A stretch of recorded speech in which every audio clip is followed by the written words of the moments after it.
You're listening to 11 O'Clock Comics. I'm Tana Ford here at New York City Comic Con with these lovely gentlemen. And later, I'm going to be drinking Basil Hayden's Dark Rye.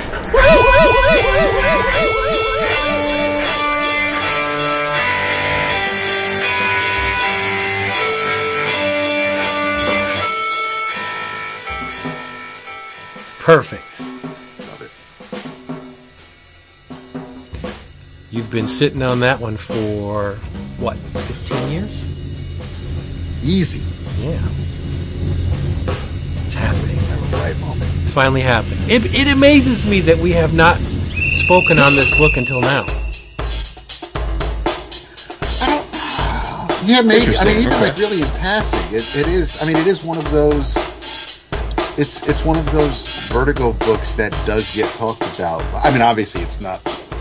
Doesn't maybe get talked as much as Gaiman's Sandman, but it's still right.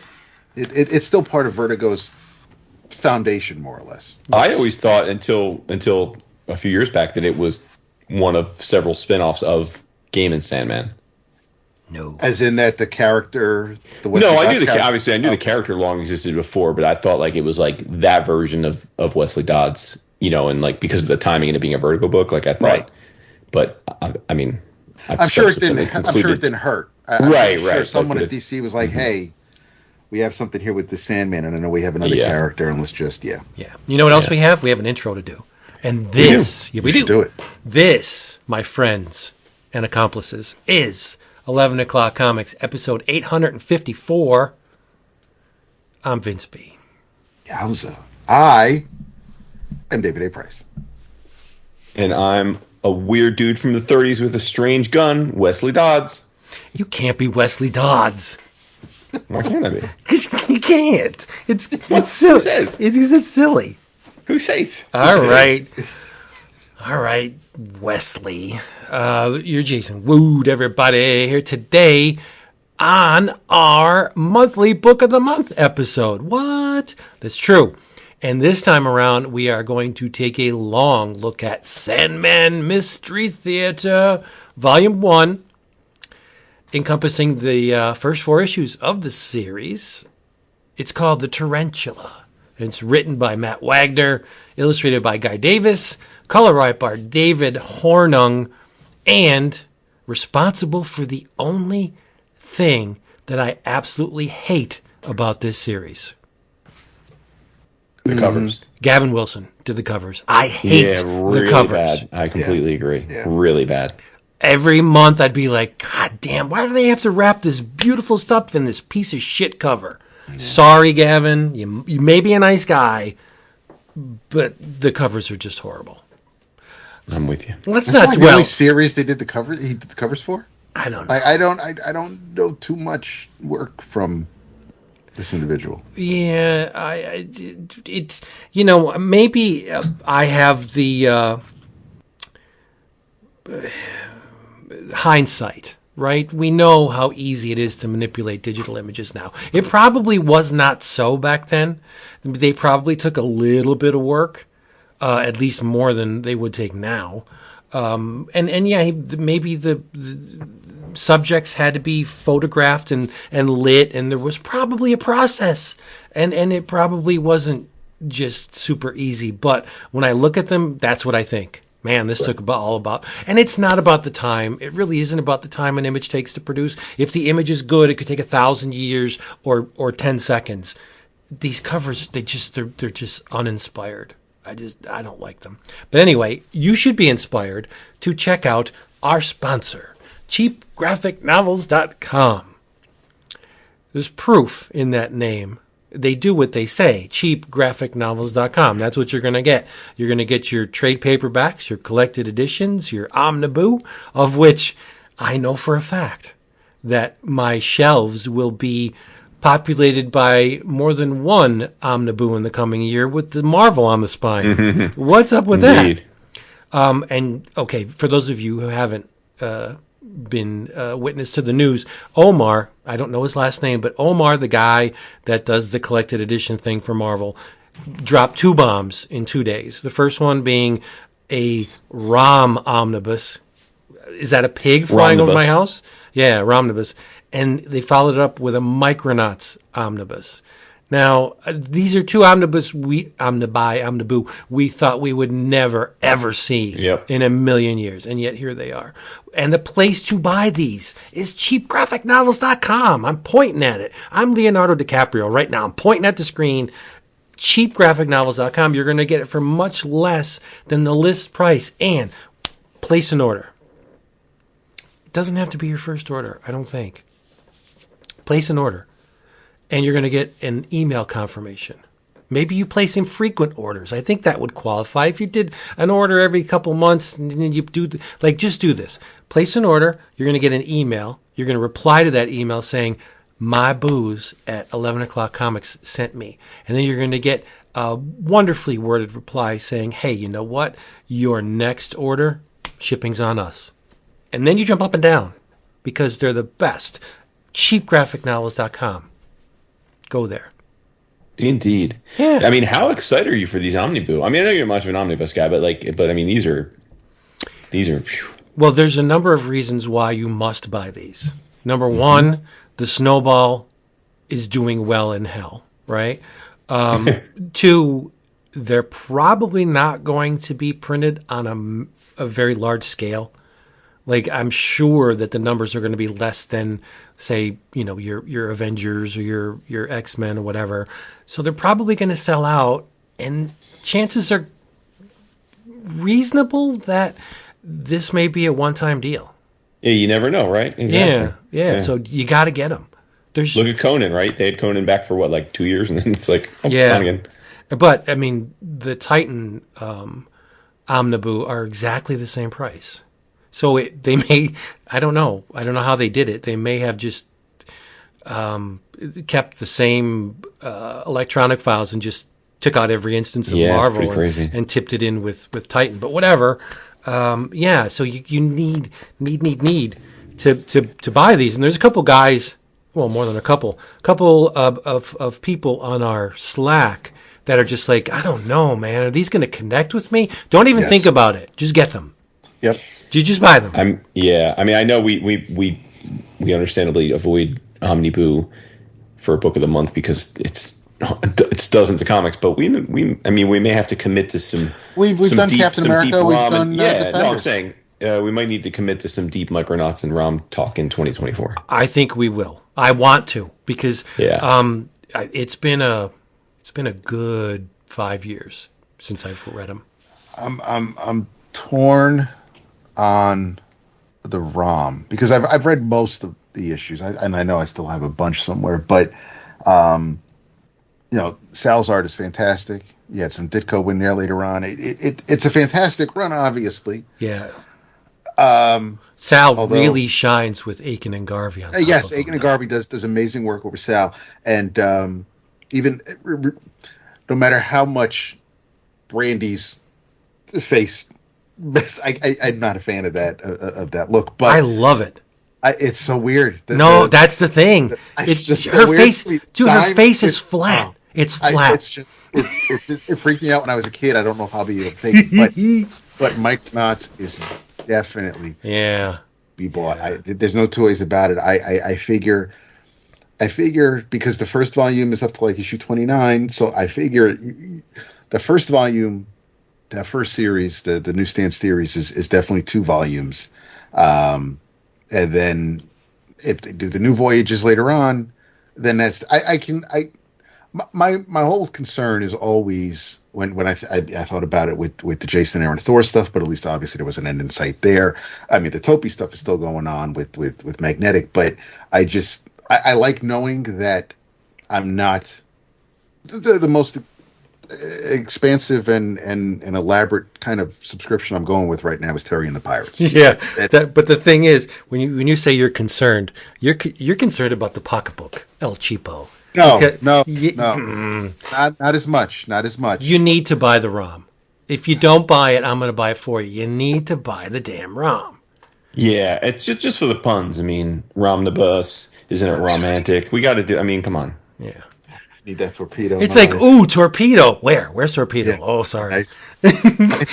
Sorry about What's with that. the wrists and the ankles, bro? Like, some of those designs are just like, I should get them just for that. But The thing that gets me about Micronauts is like, okay, you got stellar Michael Golden, right? Yes. And then you have top of his game Pat Broderick. Yep. And after the series is over, the new series, you got Kelly Jones. Like, Kelly Jones. What's not to love about all of it? But and you also have Butch Guys or Juice, depending on.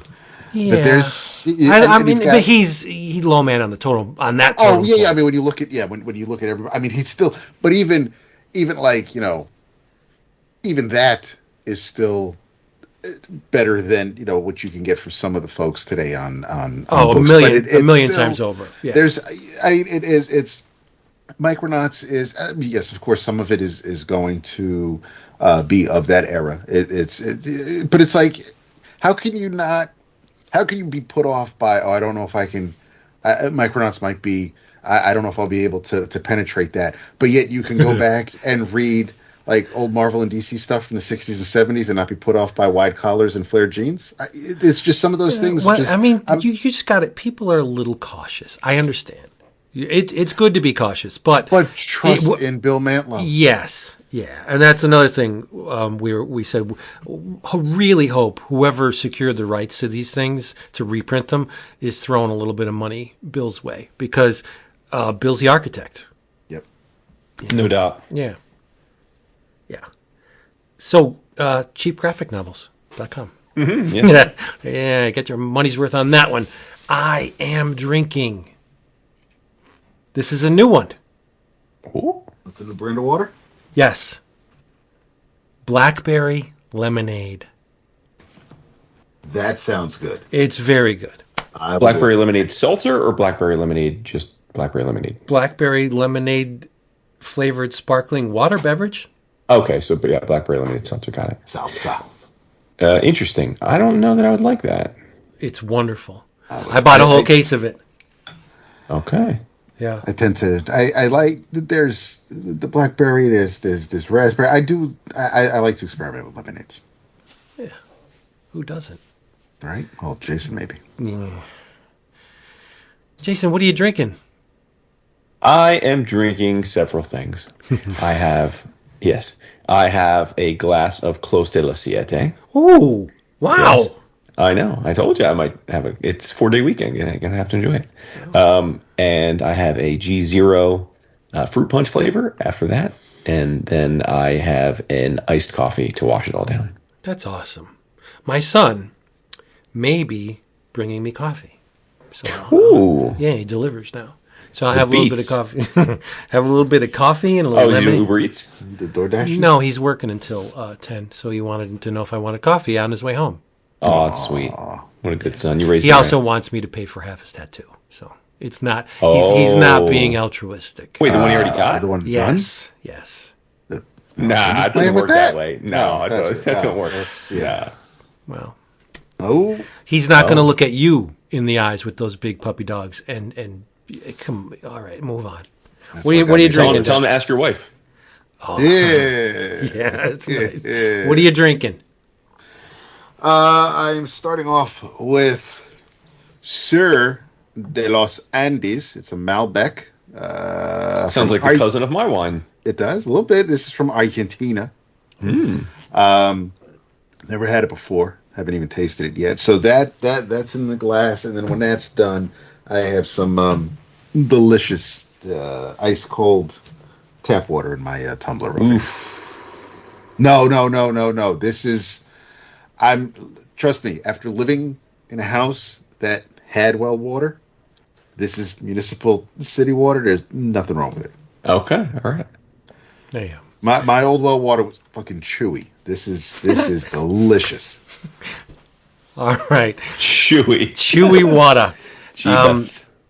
Book of the month, people. Sandman Mystery Theatre. It's an E at the end of it, all fancy schmancy.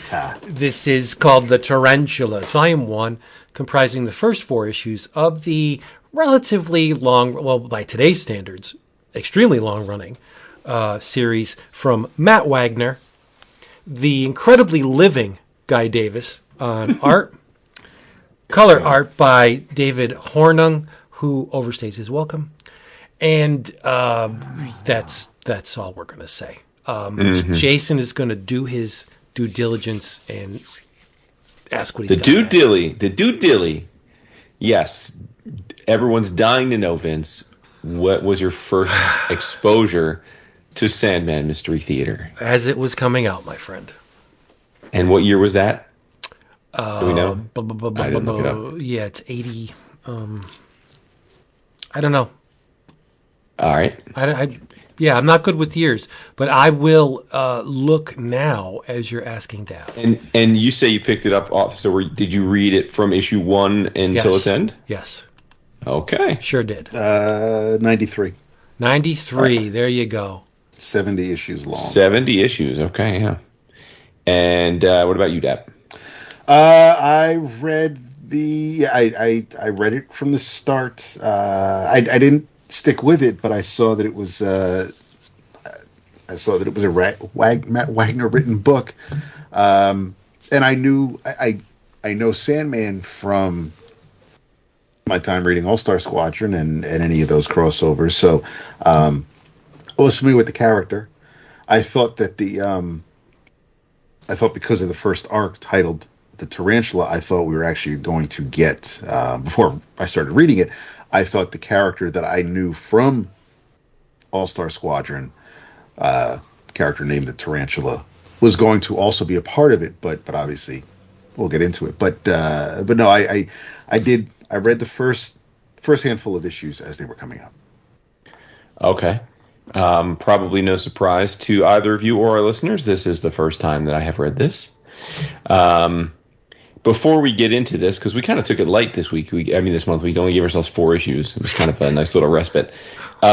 What? But yes, but of the 70 issues, Wagner wrote the first 12 on his own self.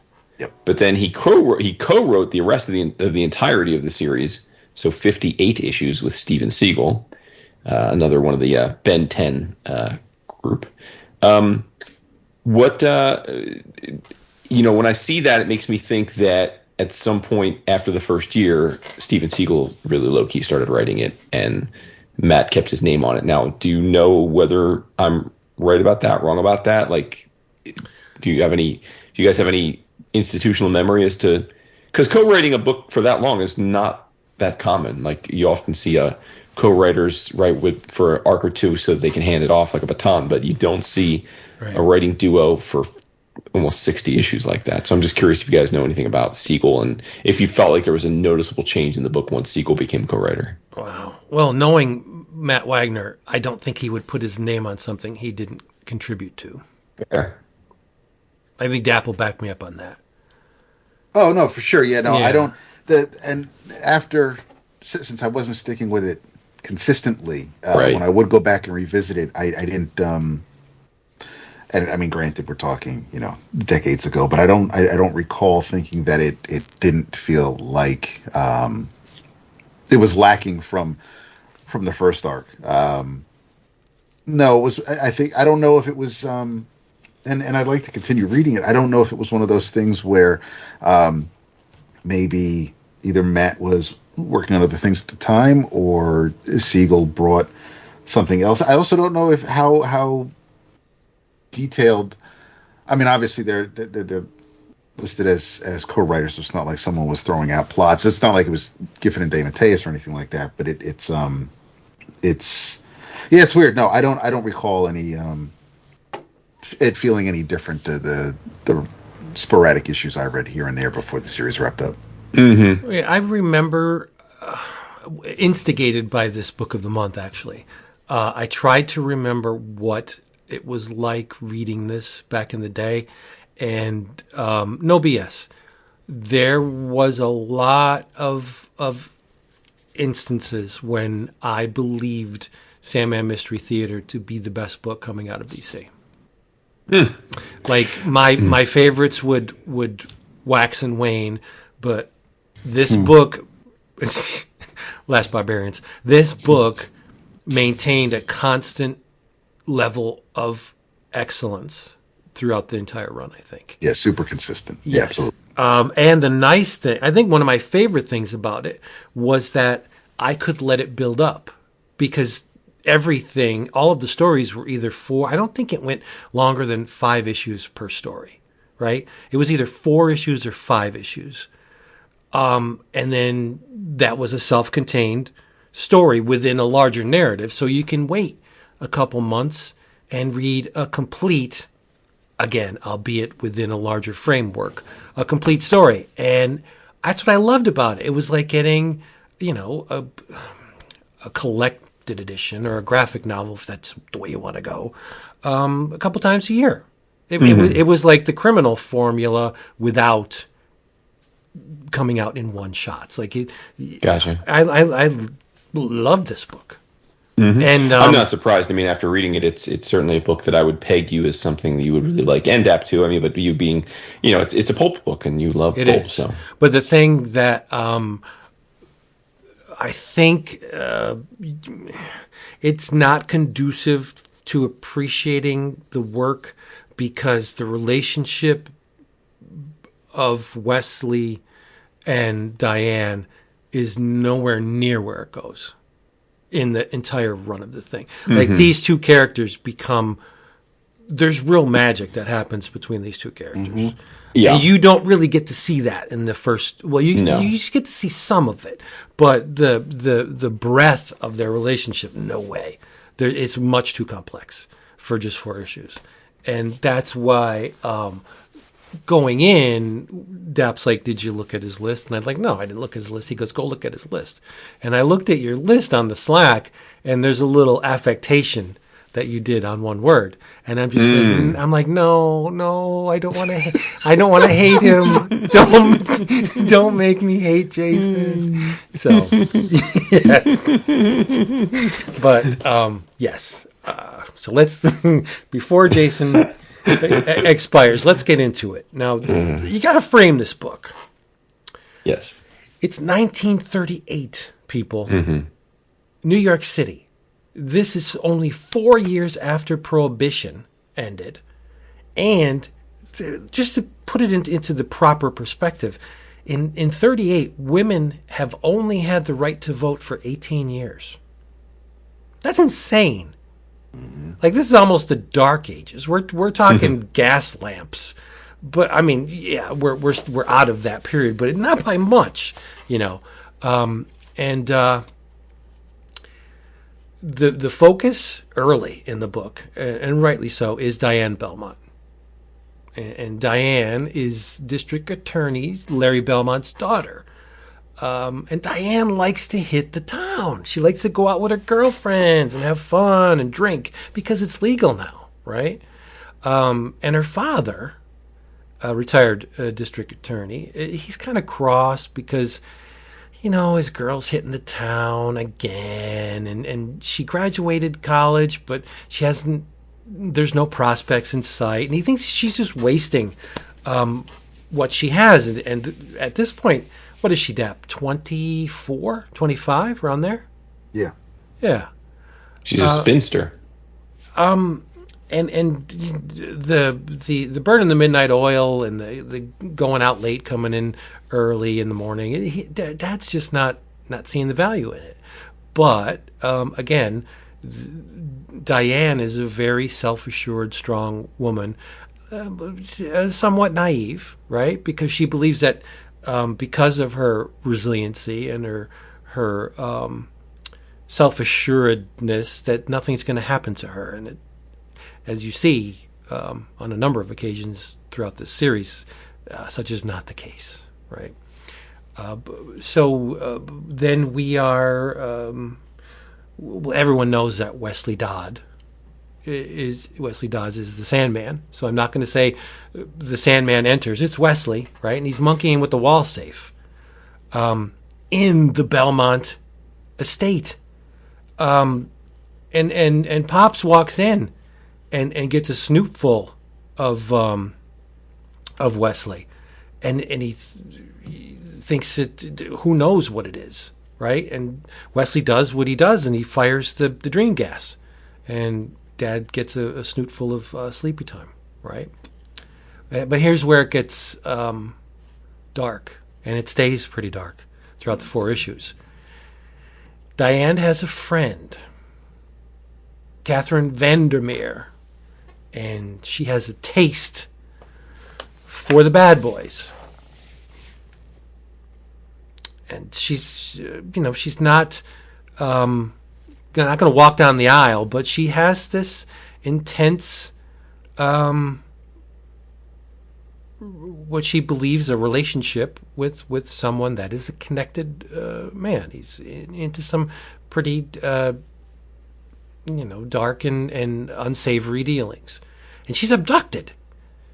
She and Diane were doing what they do, and they both took a cab, a car home, and so Catherine, she leaves the car and she's abducted, just like that, It's a little. I thought at this point back in the day that it was going to be a Ripper type situation. Mm-hmm. Because that's how it starts to gel in that direction. Oh yeah. But it's Matt Wagner, so it's not, right? And this is where the second part of the Sandman Mystery Theatre equation comes into play. There's a fundraiser. And a gala, if you will. A gala, yeah, and Diane and Dad are there, and that's where Diane meets Wesley. Wesley What's Dodds. up with homegirl wearing white, dude? What do you mean? You don't wear white to a gala. Wow, I don't know this. Who has white on? Diane has. Diane white has on. white. Yeah. Well, Yeah. judging She shows up, yeah. Yeah, but okay, judging from David Hornung's color. Yeah. Yeah, I mean he's Considering some skin tone on some characters. If we ever have Matt back on the show, I'm going to be like, did you want her to be wearing white? I bet you didn't. he'd be like, my friend, can you please focus on what matters? No, Matt. Listen, Matt is a man of detail. Everything's intentional. We get a little bit of background. Oh my God! Way to dismiss me out of hand. I don't dismiss you. I love you so much. So here we go. We get a little background on Wesley. Wesley has returned home to take care of the family business. There's a lot of quotes around this. He's like a nerdy Bruce Wayne. Yeah, Dad left him a lot of money. But he doesn't really want it, and he's nebbishy. He's real. And you know, one of the tough things about this is the way.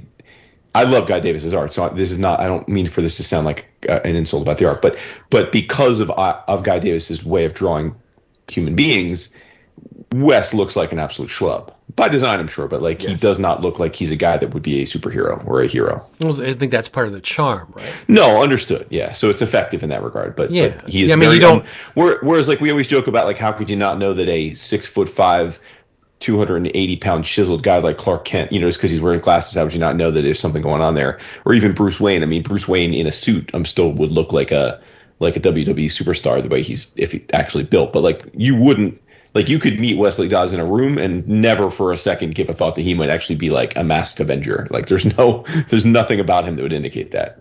Yeah. I got to give it up for DC for breaking with tradition because from Superman up, the formula has been alter egos attractive. And you can go right down the line, all of the alter egos for every superhero up until, I'm going to say it, Guy Gardner, attractive. No, it was DC that's let's put real people in these costumes. People that, why does Bruce Wayne have to be ravishingly handsome? Right? Why does Wonder Woman have to be she's a goddess because by nature, but let's find someone else. Why does Black Canary have to look like a stripper, a gorgeous pole dance? You think Ralph Dibny is more attractive than Guy Gardner? I think Ralph is handsome. Yeah, in a Jimmy Stewart kind of way. Yeah. Yeah. But guys come on, bowl haircut. He's like Mo Howard. Yes, yeah, the It's haircut. interesting. Definitely. I mean, I hadn't really ever thought of it that way, but I'm thinking about it now. Like, and I guess my mind goes immediately to the Justice Society because that's, I'm sure, for many, myself included, my main exposure to Wesley Dodds. There were other pretty unattractive people in the JSA, right? Well, I mean, Ben Grimm, yeah, he's a classic case of the Ted alter Grant. ego. Well, even Ben Ted- Grimm was Ted Grant. attractive before. yeah, before he was turned into thing. Yeah. Yeah. Johnny looks like a rock star race car driver. Sue, goddess among women. Like, even Reed is Father Knows Best. Like, he's still an attractive dude. Yeah. Peter Parker, nerd, but super handsome nerd. Post Ditko super Yeah. handsome. Yeah. I think Peter is extremely handsome. Yeah. Right. Yeah, I've always thought that Peter was the handsomest in the Marvel stable. But whatever. Who's the goofiest looking Marvel hero? Slapstick? I don't know. No, I mean like A-lister, Wolverine No, we rugged handsome dude. with the I hair mean, though. he's mini, so that, but yeah, I don't know. I think about that. Beak. Said A-lister. I don't. I guess Bruce Banner was never really handsome. Oh yeah, I think the glasses made you think otherwise. But No, because he was depicted because of the juxtaposition. He was also depicted as like a 90-pound weakling. Yeah, he's super. Well, dirty. yeah, okay, yeah, Right. But just because, I don't think you can go on the basis of weight, because then you automatically disqualify Faith as being attractive, and she's attractive. She's just Saftig, Cool. I'm with you. right? Okay, we were on a little tangent. Yeah, But, a little tangent there. So, and I think Wesley's mom died of hepatitis, didn't she? Or tuberculosis. Tuberculosis. Yes. In this, yeah. And he obviously, Sidney never really knew her. Wesley's carrying around a lot of baggage and harboring a lot of demons, because he has a hard time sleeping. The dreams, when they do come, are torturous. He has a very negative outlook on life, the universe, and everything. It's like, if it's not dark and decayed, it will eventually be. Like, there's always a worm in Wesley's apple. That is a great description. Don't you think? I do really think that's great. Like, because I was thinking like he's like an Eeyore, but that is great. There's Right. always a worm in his apple. That's great. Yeah. And then, but that's the thing, the magic of Diane. Oh my God. She shows him that, yeah, you can eat the apple too. And the worm. Like, whatever. You didn't see it because you only read 4 issues and you're pissing me off. But Oh my God! Holy shit! He hasn't even said one word. so here's I know. Like, what if You read one sentence. It is. Really I can't face it. So here's Jesus Christ. there's a neat little character bit, interactive bit in this scene. So it's a gala, whatever, vase, and the special guest is Joe DiMaggio, who at the time was big deal, right? Joe Yes. DiMaggio, great baseball player from what Yep. I've heard. I feel like if LeBron was in a party now, like Right. that's the modern day equivalent for the young buck listeners. It'd be like if LeBron was at a party. Yes. So all of the men at the party are like, "Oh, it's Joltin' Joe DiMaggio, woohoo!" And Wesley is just like, yeah, writing in his little notebook, idea book, and Diane picks up on it. She notices it. Now, whether he planned it that way, because both of these characters are borderline extremely manipulative. And you see it with Diane. She manipulates her father, and she does a good job manipulating Wesley, and Wesley in turn can manipulate Diane. I don't think it's healthy, but they do it. Whatever. So Wesley intentionally slights Joe DiMaggio or he reduces him to insignificance, and that kind of elevates Wesley above the typical male in the eyes of Ms. Belmont. But what also helps, I think, is that Wesley isn't falling all over himself for Diane, whereas she's used to guys seeing her as the only person in the room. Right. And I got to give it up for Mr. Davis. He doesn't draw Diane like a beauty queen. She's Not at all. No, Yeah, not at all. she's attractive, but there are imperfections to Diane that are awesome. Like she doesn't have a little button nose. Sorry. She's got a honker. She's got a big, like, She does. Which is good. It's you know she's attractive more because of the way that people react to her than you would because of the way she's rendered on the page. That's Which, perfect. to your point, is a really great juxtaposition against what is a traditional Marvel or DC book where everybody is a pinup model, Right. regardless of whether they're important to the book. Like Johnny Storm enters the room, people notice. Yeah. Even the girlfriends that surround our superheroes, like, whatever, be her as she may, even like Gwen's gorgeous, MJ's gorgeous, like Betty Brant gorgeous. There was not, a stinker in the bunch. Right. So Wesley has also attracted someone else's attention. This time, retired Judge Thomas Schaefer, who, it just so happens, was an old friend of Wesley's father, right? So after the gala, Larry has to break the news to his daughter that her good friend Catherine has been kidnapped. And there's a ransom note and everything by the insidious Tarantula. Bum, bum, bum. So here's where the plot thickens. We got a man named Albert Goldman. He has a meeting with mobsters by the name of Lenny Green and Moses Berman.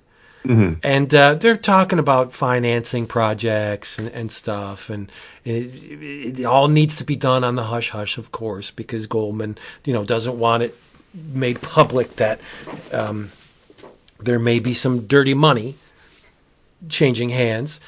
And we're also introduced to the Goldman family. Got daughter Celia, who is a gadfly. She's I don't want to say woman of the night because that gives you a different, she's not a prostitute, but she dresses like one. And she's all about having the funds, going out and drinking and swinging. And I don't want to let any cats out of the bag, but she likes to do other they're stuff just like too. the socialites of the time. They're Yeah.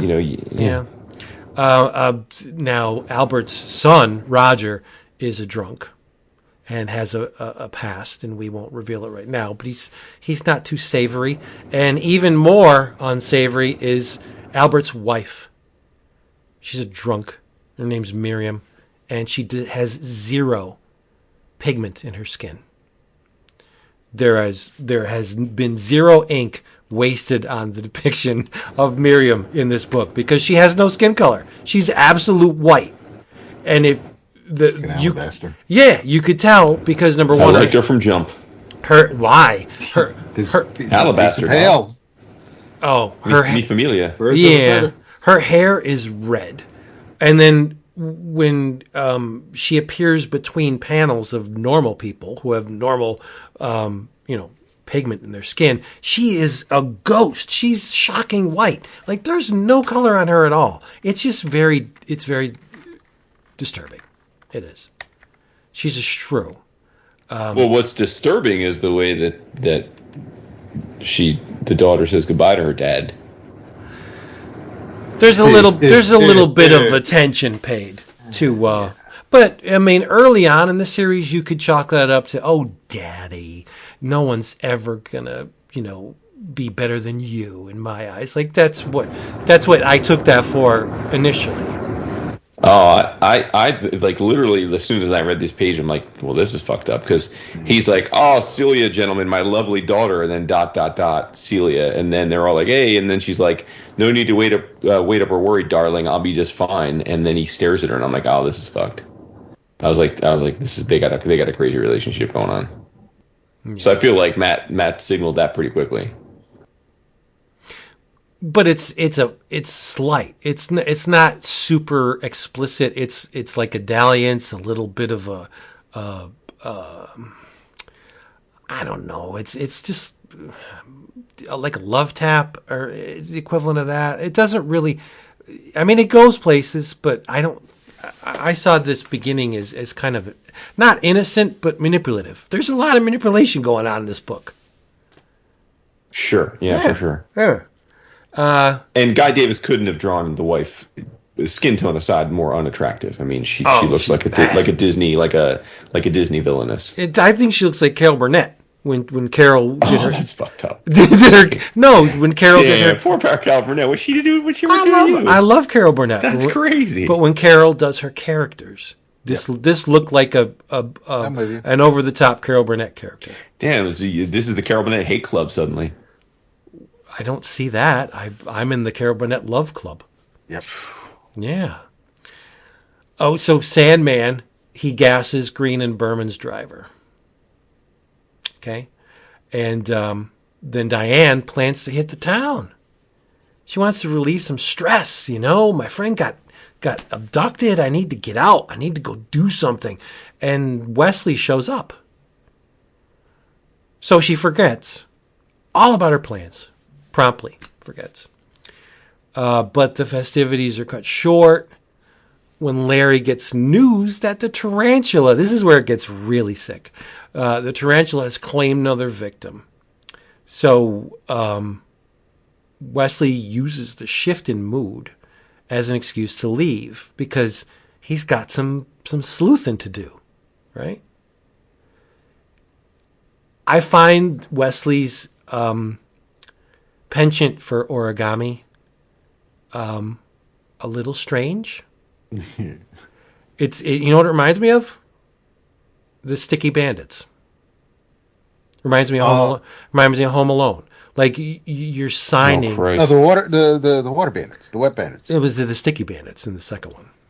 Sorry. Yeah, Sticky Bandits is better than Wet Bandits. But I mean, if you're gonna, it's like Batman leaving a batarang at every place he's like, why are you doing this? This is silly. But he likes to fold paper.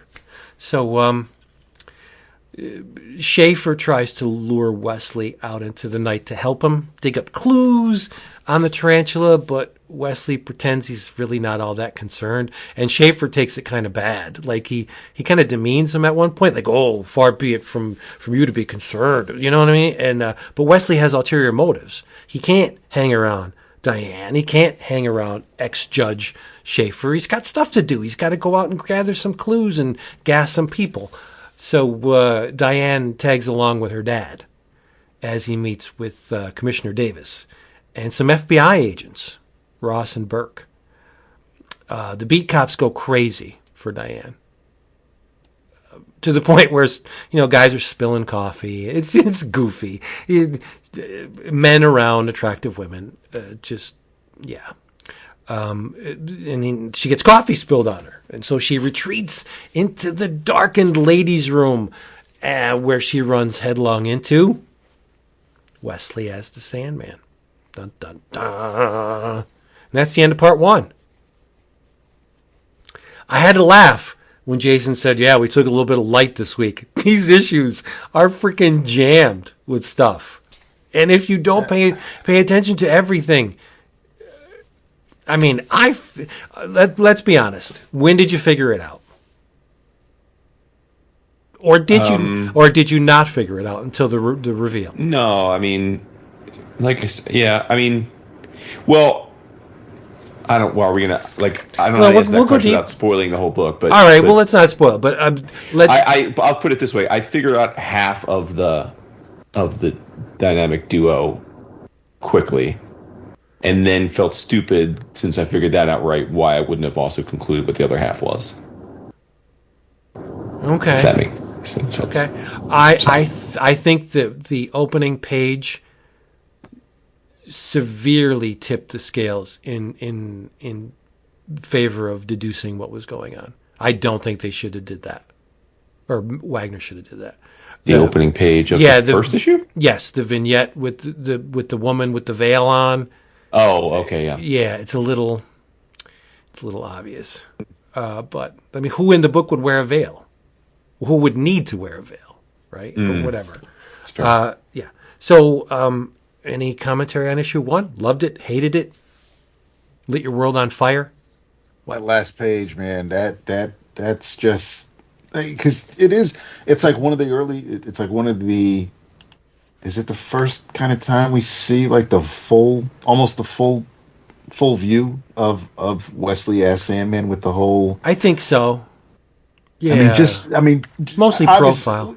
Right, and or at least like from the shoulders up or something. But here, it's just he's reaching for Diane, who obviously is shocked and startled. But it's the even the Doctor, are you my mummy? The gas masks, this era. Well, gas masks in general, but I mean, this is such a freaky looking. The gas mask itself can send me into a tizzy, but just having him, the way Davis draws him reaching out to her, it's the last page, so you don't know, and if you know, you know, but if you're new to this character in this world, you don't know what's about to happen, and yeah, obviously the Sandman is on the side of good, but still, it's you don't know what he's going to have to do to keep either the secret safe or to keep him, from being spotted. It's just the last page kind of just it stuck with me, and I couldn't wait for the second issue to come out just to see how we're going to continue it. And talking about this book, knowing what we know,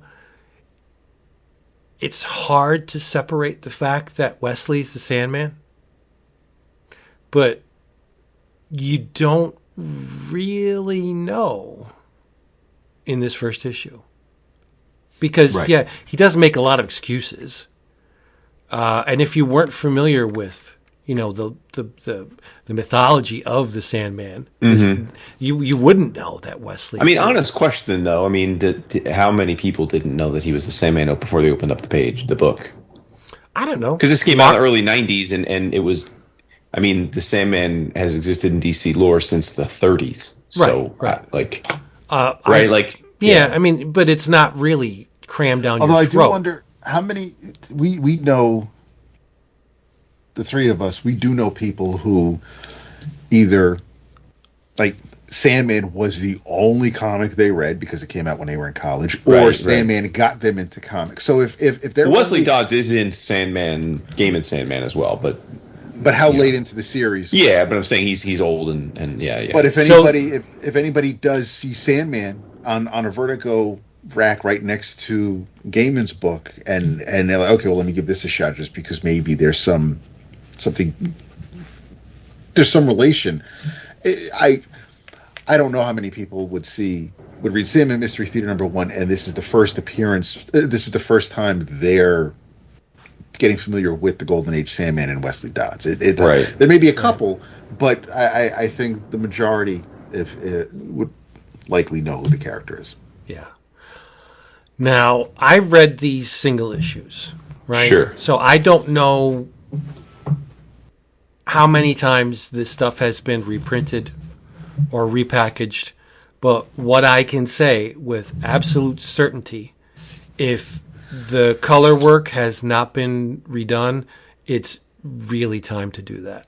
Yeah. Because I think that the color work in these 4 issues is abysmal. Yeah, I don't disagree. It certainly doesn't. It is not. It detracts from an otherwise really well executed book. Yeah, and the colorist paid no heed to the effects of light. Like if Wesley was in a dark restroom, there's no way the jacket and the suit would be this bright in this last page. It just wouldn't happen. He does highlights very well, and the purple shadows. Like, I like those, but and yes, she does have a flashlight. I get it, but there are some details that are almost completely obscured by the color work in this.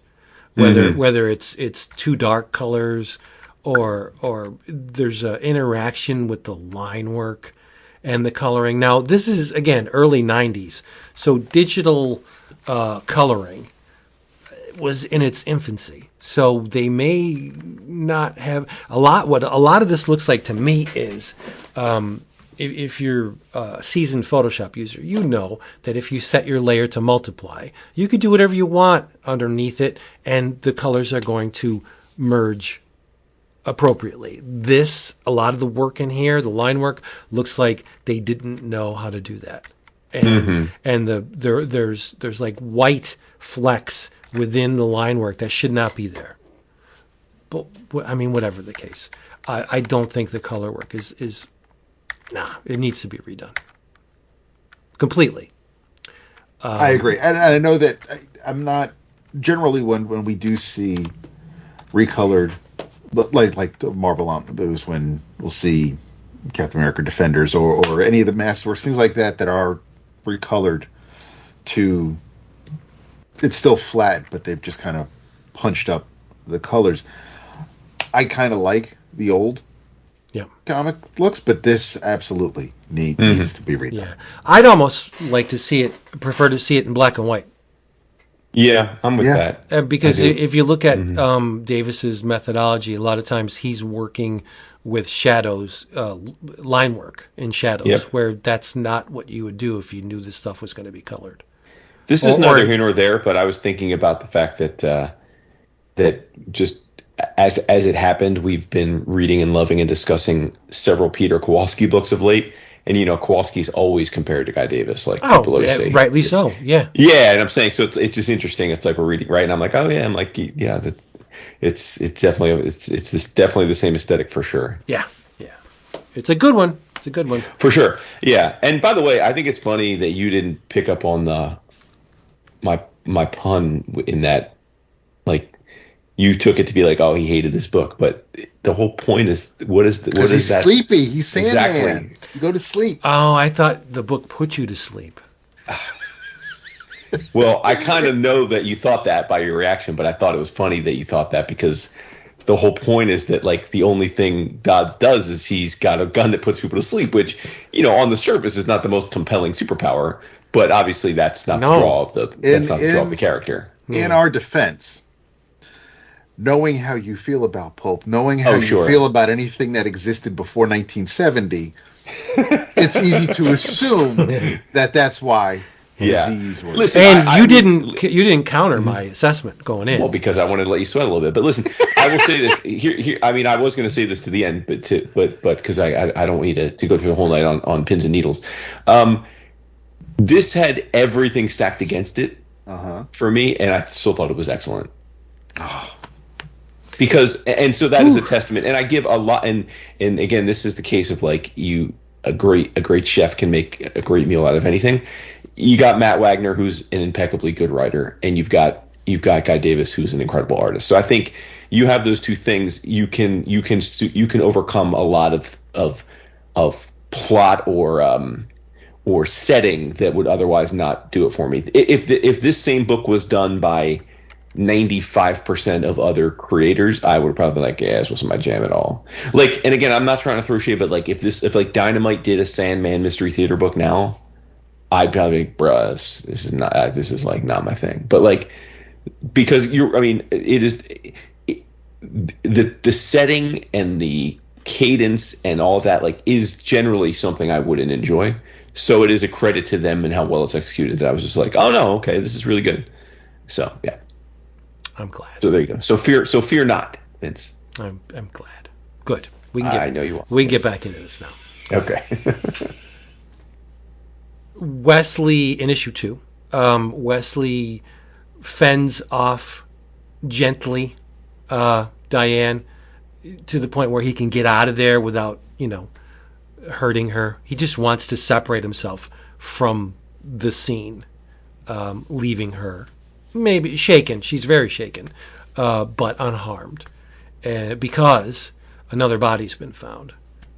This time, horribly mutilated. Terrible news. And it's this news plus her recent interaction with, that character who she thought was the kidnapper. Diane's head is spinning, and much to her dismay, she passes out. The lady does not like to show frailty or weakness, and it pisses her off. She's mad at herself that she allowed herself to succumb to emotion, and so she steps up and tells the Vandermeers she tells him, the body that was found, I will help you alleviate the crushing responsibility of having to maybe look at your daughter's dead body. So I'll go to the autopsy, and I will identify the body, because Catherine and I, we've been places. I know the marks she's got on her body, and so I'll be there for you. And which I thought was an amazing and extremely generous thing to do, right? Who wants to identify their child's corpse? But it's not. It's not Catherine. She's tied up at the moment. She's being interrogated by the Tarantula, who we soon learn is not acting alone. Recall the first page of issue 1. Did you not find it funny? Well, maybe funny is not the right word, but I mean, in terms of character design, though, like the Tarantula's just like in a Klansman gear. Like, he's a Klansman, yeah. Yeah. Or a resident. But that's neither here nor there. So, go back to that first page of the first issue, that woman shrouded in lace. There she is with someone who just exited the interrogation room. The pair seem to want information. They want to know things about Catherine's good fella. We still don't know who Catherine's good fella is at this point. During a car ride to the Belmont home, Wesley reveals a strategically placed bit of emotion, which I thought was kind of sappy. Diane's with him, and Wesley's like, "Oh, this is so terrible." It's got a tear coming down his cheek. And Diane takes the bait, man. She does. You could tell she was damping the drawers when he did that. Works every time. So here's where maybe the scales were tipped for me. Something's very icky is going on between Albert Goldman and his daughter. Ickalicious, and it's brewing. And there's also something really weird between Celia and her rummy brother as well. But the payoff is not soon. And Mom's just asleep at the damn table. She's drunk. She's in a bottle. Yeah, I know. And this is where I wanted to reach out and slap Wesley. But he sends a letter of apology to Diane by courier. And he's like, sorry for the emotion. It's just, it's just all too much. And I tried to put myself in their position. It's like, he is a very skilled manipulator, right? He's diverting attention from his nocturnal adventures. Should he ever be in a situation where his alter ego is revealed to Diane, or comes to the notice of Diane, she would probably be in this early in the relationship say, no way, that can't be Wesley. Because I know for a fact that that's not him. Well, okay. He is prone to nocturnal adventures, and here comes one right now. The Sandman questions Charlie Malloy.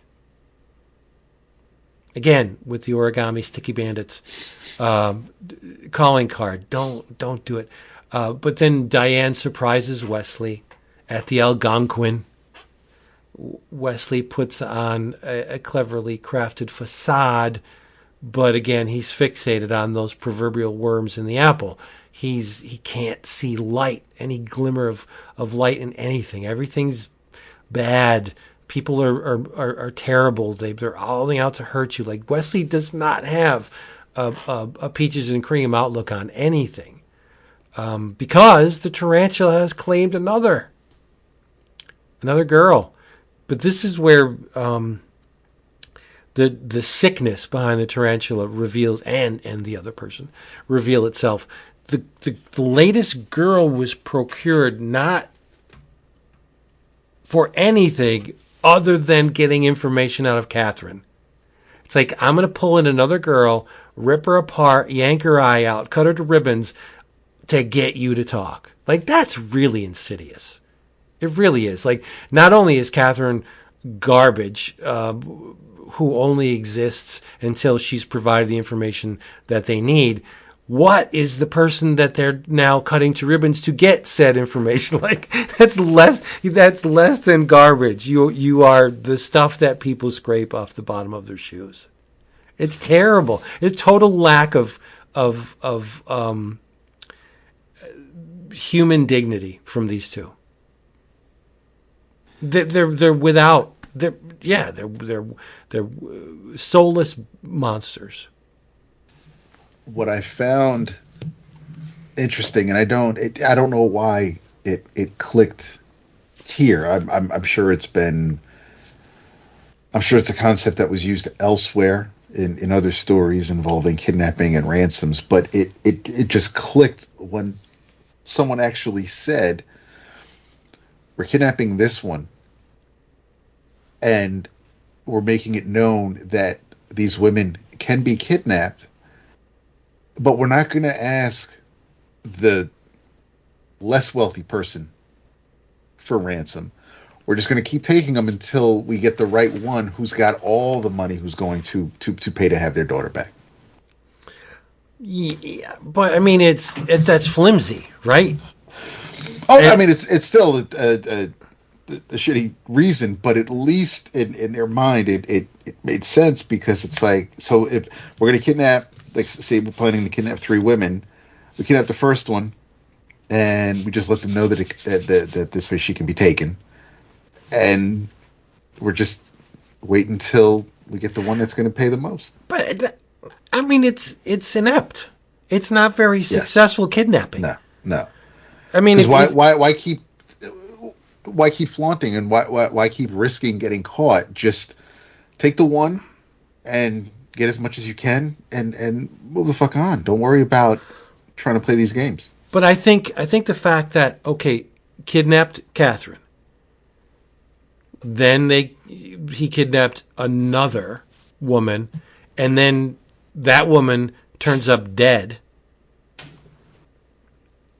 and then another woman is kidnapped.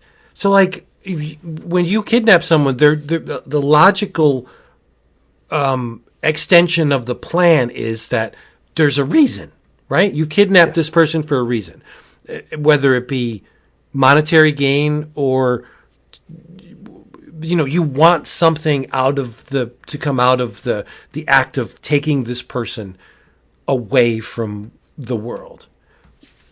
When you kidnap somebody, and it's like then you kidnap somebody after that person, it's like, okay, kidnapping another person, now they're dead. Like, wait a minute, it doesn't add up. What's the agenda? Are you just killing people just to kill people? What's so special about that first woman that you kidnapped that is, for all we know, still alive? She hasn't turned up.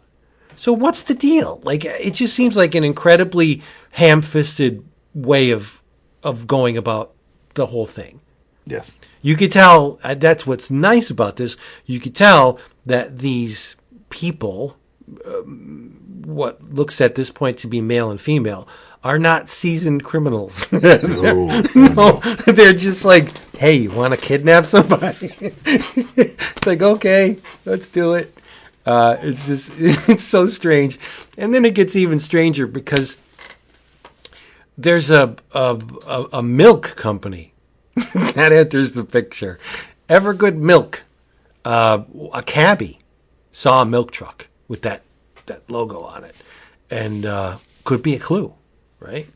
So Wesley sneaks into the Evergood company seeking information. And who's hot on Wesley's heels? But Lieutenant Burke. I like this guy. I think Burke's all right. He's a good Joe. He's hot on Wesley's heels, and they meet. They actually cross paths while Wesley is perusing some ledgers. Wesley does what he does, and he opened the safe. He found some ledgers, and there's a scuffle. Things are thrown. Shots are fired wildly. And Burke manages to land a hot metal blow to Wesley's head. He cold cocks him with the barrel of his gun. But Wesley gets out, okay? And wouldn't you know it, Diane pops into Wesley's home in the wee hours of the morning. And he's coming home from sandmanning. Sandmanning. And Diane, she feels inadequate. Oh, what do I do? It is a cover. But, she notices that Wesley has left his hat on inside his home. She's like, well, why are you wearing your hat? Makes up some excuse. So gauche. It is, but he makes up an excuse. Yeah. The real fact is because he's covering the blood from Burke's blow. He doesn't want Diane to know about his adventures. And I love the butler, Humphreys, the eye-rolling butler.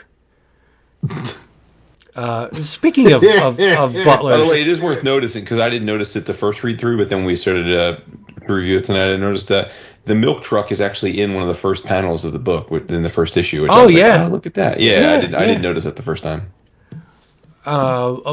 Here's where, a simple phone call reveals that Albert Goldman is a complete asshole, and a cold-hearted one at that. Because the deal with the mob guys is working out, and everything is going to be legally, as much as legally it can be, in the name of Celia. It's all going to benefit the daughter, right? And he wants to celebrate. I need a woman. I need my girl. So he tells his man Sammy to round up, that Vandermeer broad. And Sammy's like, boss, she's been kidnapped. He's like, yeah, that's right. I forgot. This guy's a real peach because he's like, hey, just find anyone. I'll take, your sister, the whore. Just get me a woman. And I'm thinking, wow, you're the woman who actually, from what we could tell, she was preoccupied with him, which means she must have had feelings for him on some level. This woman who's getting beaten to a pulp, witnessing horrible atrocities because of her, well, let's not reveal that, but she's not in a good place, and he just doesn't care. He wants a hole. He just wants something to stick his dick into. This is an awesome guy. Isn't he? He's a peach. Yeah. So meanwhile, that Burke dude that I love so much, he uncovers the Evergood Milk Company's bankruptcy. Yeah, no longer in business. And the bankruptcy papers were signed by a, quote, uptown shyster that had since changed his name in the wake of this little dealing. And to whom do you think old Wesley pays a visit? Yep. One Abraham... Oh, Mr. DeVere. Well, Abraham Berkowitz. Yeah. Now masquerading DeVere, as a man named Fenton DeVere. And Fenton coughs up the name of a dead man. Saul Ladman. Saul Goodman. A lot of Jews running around this book. Hey, man. Saul was listed as the owner, but, as Wesley corrects him, only after 1935. So something's up. This fishy business. And their meeting is cut short by the arrival of the thorn in Wesley's side, Lieutenant Burke. There's a back and forth between Burke and Wesley. Wesley and they'll tussle, or Wesley will be at a location seconds before Burke barges in. Like there seems to be a cat and mouse on both sides between Burke and Wesley, which is really neat and fun. And the police find another body. Yep. Without mentioning his name, Wesley pumps Judge Thomas for information on Saul Ladman. Like, you've presided over like some business dealings and bankruptcies and stuff. Like, what would happen? Blah, blah, blah. Diane is doing the same thing to her father. She's pumping him for information on the recent victim. Diane and Wesley are very similar, right? Diane wants to join Dad on a case. He's like, absolutely not. You are not coming with me on a case. And then he makes the mistake that I have made in many instances dealing with my eldest daughter, saying that it is different for girls. For some reason, that incenses women. I don't understand it. Reason. I don't get it. Don't tell my daughter, but there are instances where I still believe it's true, that it's very different for men as opposed to women. We don't want to admit it, but in some situations, women are very, very much at a disadvantage. And here's my reasoning. I'll make it quick. In order to protect women, in this case, my freaking daughter, I try and put myself in situations where I know what assholes men can be, especially when there's a beautiful woman on the opposite end. And I say, well, it's easy for a guy to go out in this kind of situation, but it's much more difficult and disadvantageous for a woman to go out in a situation like this. And then she goes way off the deep end and tells me how in 12 million ways that I'm wrong. But whatever. And I can understand Mr. Belmont not wanting his daughter to be put in this kind of danger. Even though she's resourceful and can take care of herself, there's always a chance that there will be a moment when she is not. Or caught unawares. I get it. Whatever. But Diane is not without resources of her own. What does she do? Well, she cracks Dad's wall safe. Yep. And she dives into his information on the case. Information that she carries back to Wesley. And you got to wonder, as I did reading this, whether a lot of Wesley's information came to be through the resourcefulness of Diane. Like, how much did he know before she gave him all that information that her father rounded up? She was his chat GPT. That shit's evil, and you should stop playing around with it. But anyway, simultaneously, information is delivered to both Diane and Wesley that the latest victim of the tarantula is none other than Celia Goldman? How did that happen? Say what? Here's the deal. We didn't explicitly say it going in because there are some surprises to be had. But Albert and his daughter Celia are more than father and daughter. Oh, yeah, they'd be fucking. Yes, well, yeah. This book was 20 years ahead of its time because this is this par for the course on browsers these days. No, it's just, Well, yeah. You never saw Chinatown? Oh, yeah, true. Yeah. Yeah. But my favorite is the unaware wife. Like, how stupid and clueless can you be? Your husband's bedsheet's bobbing. He's... Well, listen, I mean, denial's a river in Egypt, right? I mean, you don't see what you don't want to see. Okay. So Albert and Celia... I mean, my point is, she's not the first spouse to... I mean, she's, to live in the especially back then, like, I'm sure, like, lots of people never, like, they're like, oh, I never saw it, never, and, like, everyone else in the whole world saw it, but they're like, how did you not see it? Right. Plus, she's a lush, right? So she's like, barely competently focused on life most of the time. Right. This is true. So Albert is bonking his daughter, Celia, and Roger is well aware of it and goes back and tells Mom.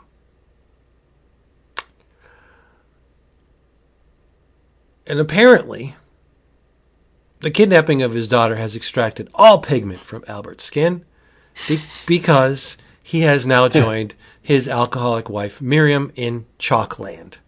They have no skin color whatsoever. He started off with skin color, but now his pincushion's gone and he has none.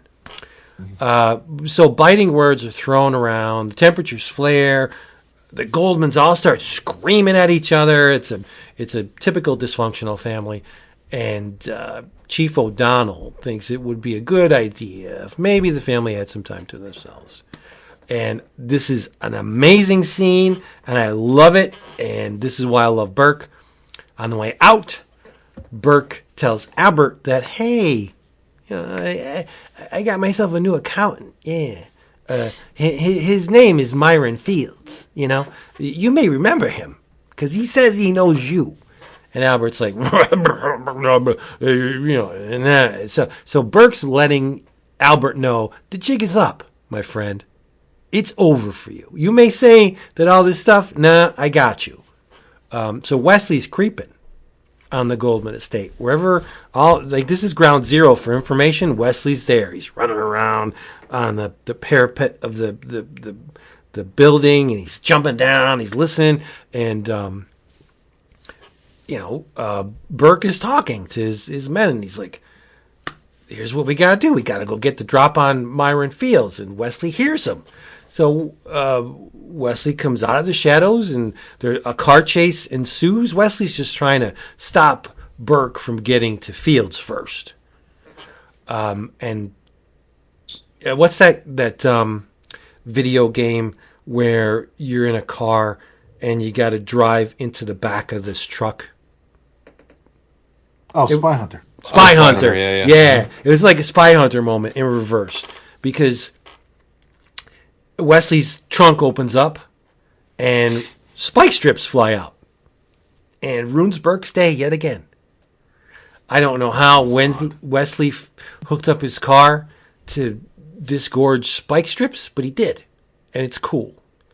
And Wesley gets to the Fat Man Fields first, right?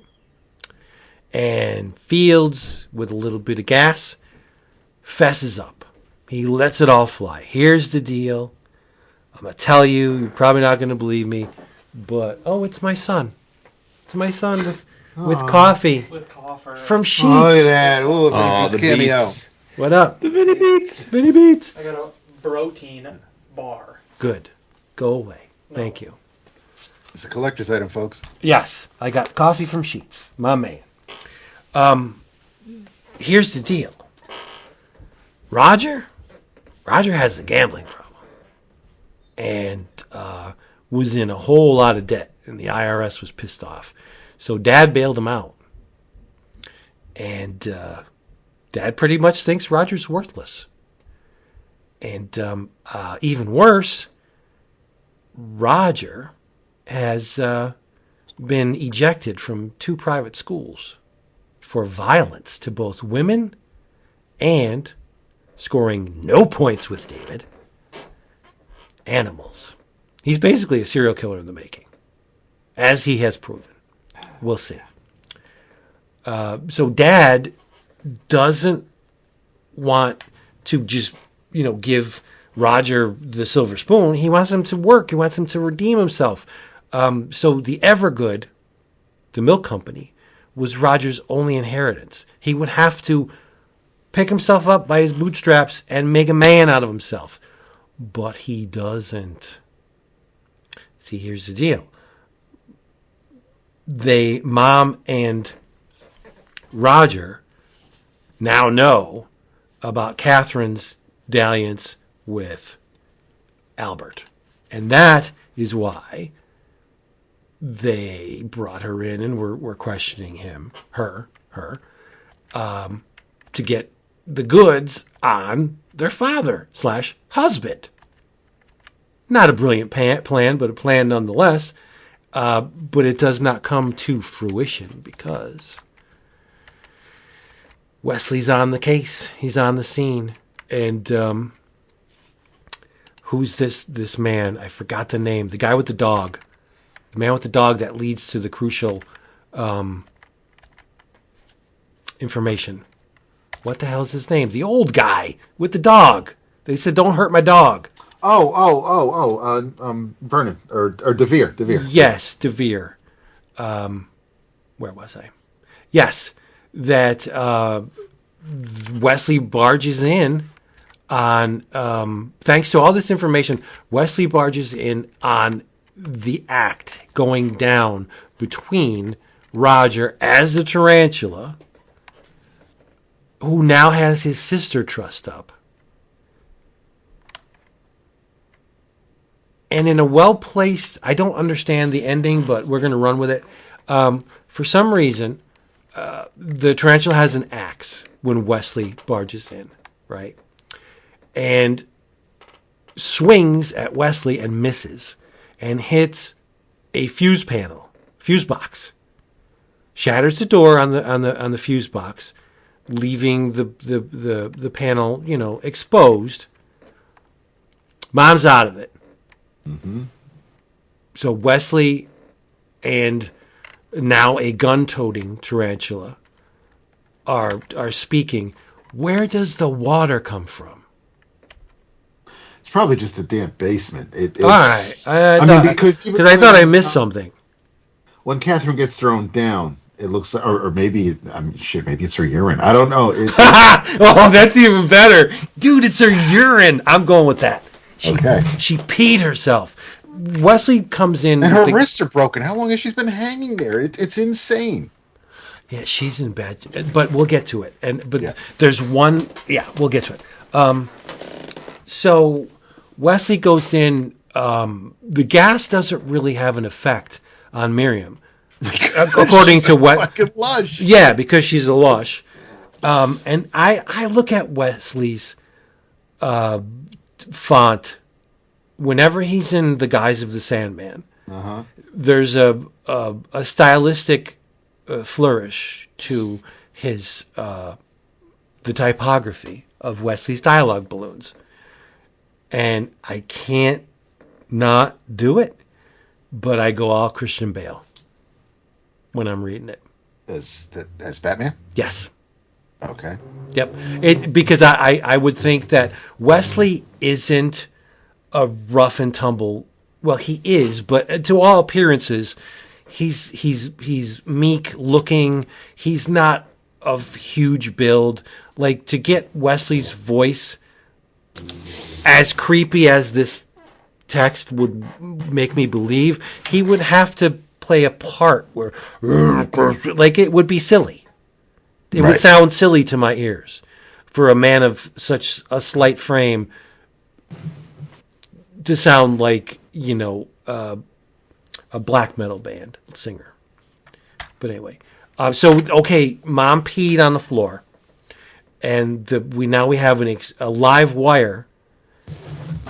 The jig is up. Celia knows it's her brother, knows it's her mom going on there, and Wesley backs Roger as the tarantula up to the point where he steps into the urine, the urine-soaked electrical wires, and he gets zapped. That is such a freaky panel at the bottom of the page.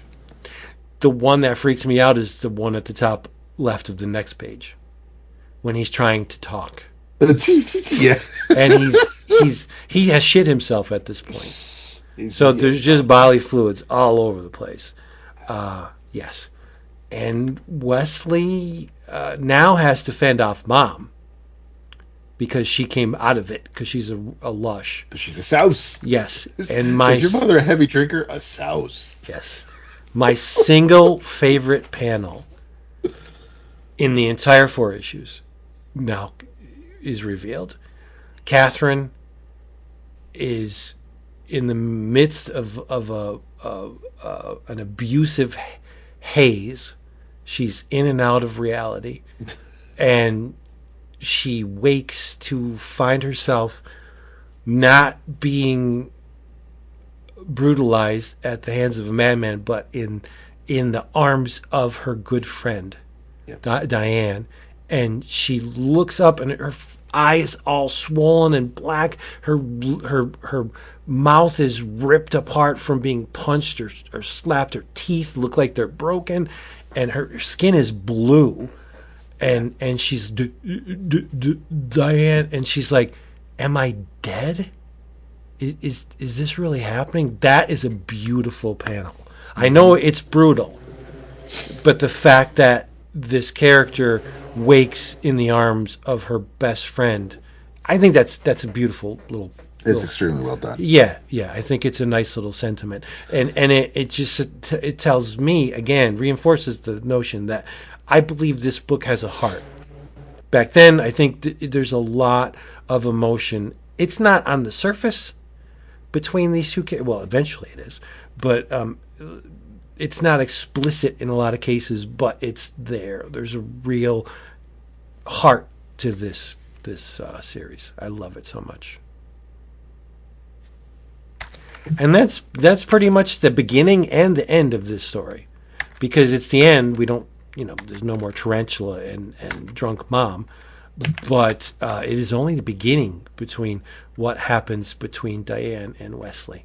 And hopefully Diane is, at least going by this last page, is about to leave and go on vacation to find someplace where she can get some sun. Well, it's contagious. It really is. Yeah. It's a porcelain disease.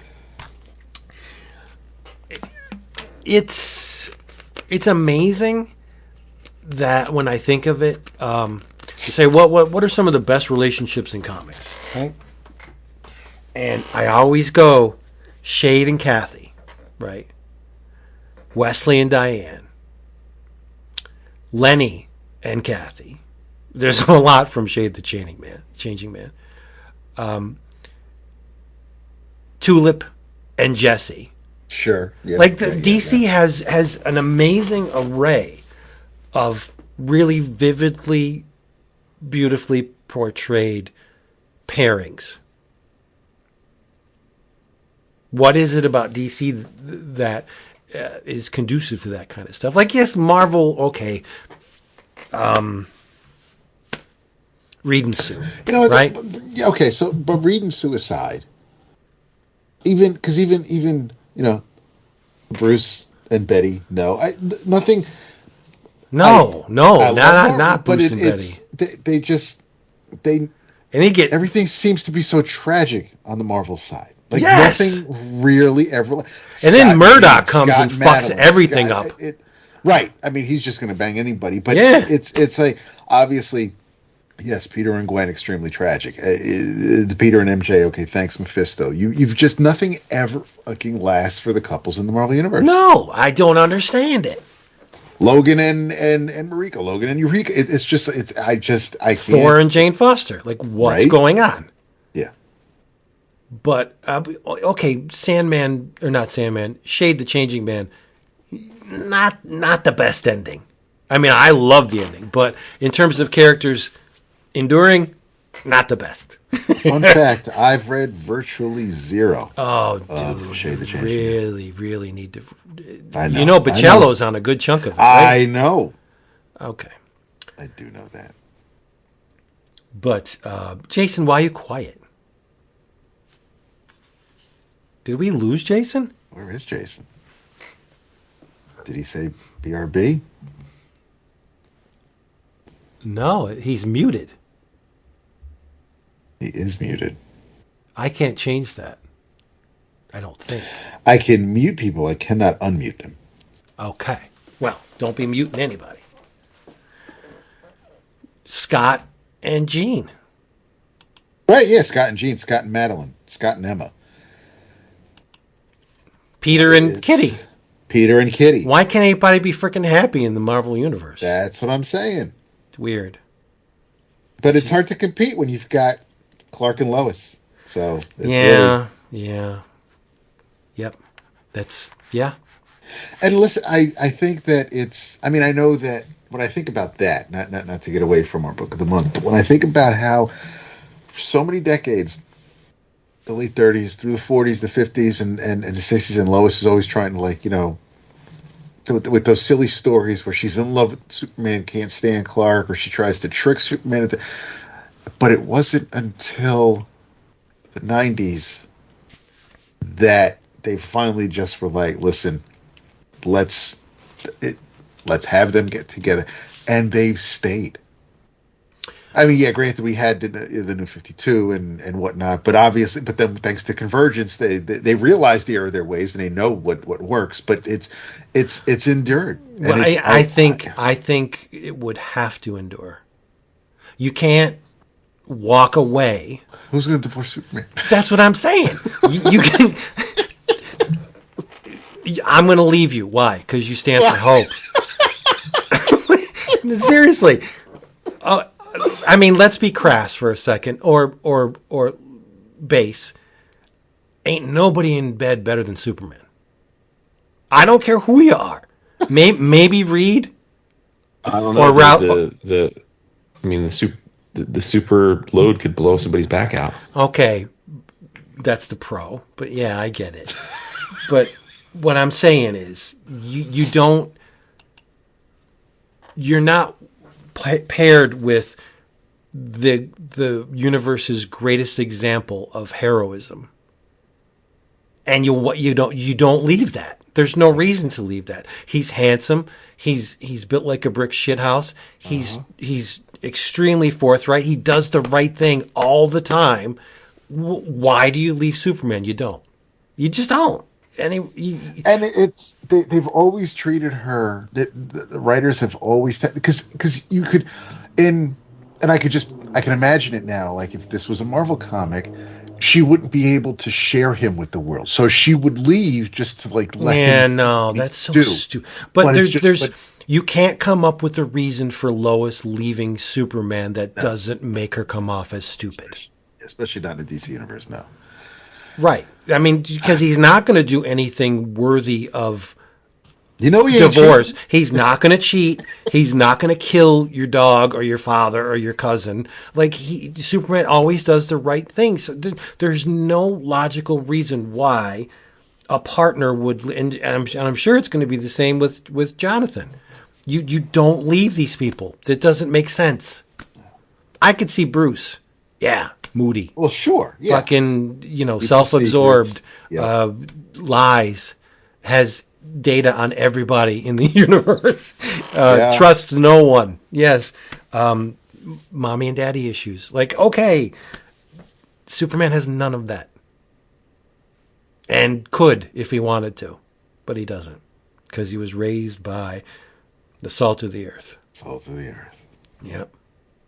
But anyway, I think that the relationship between Wesley and Diane is extremely real, extremely believable, and very much unlike a lot of the relationships over at the that's DC, at the competition.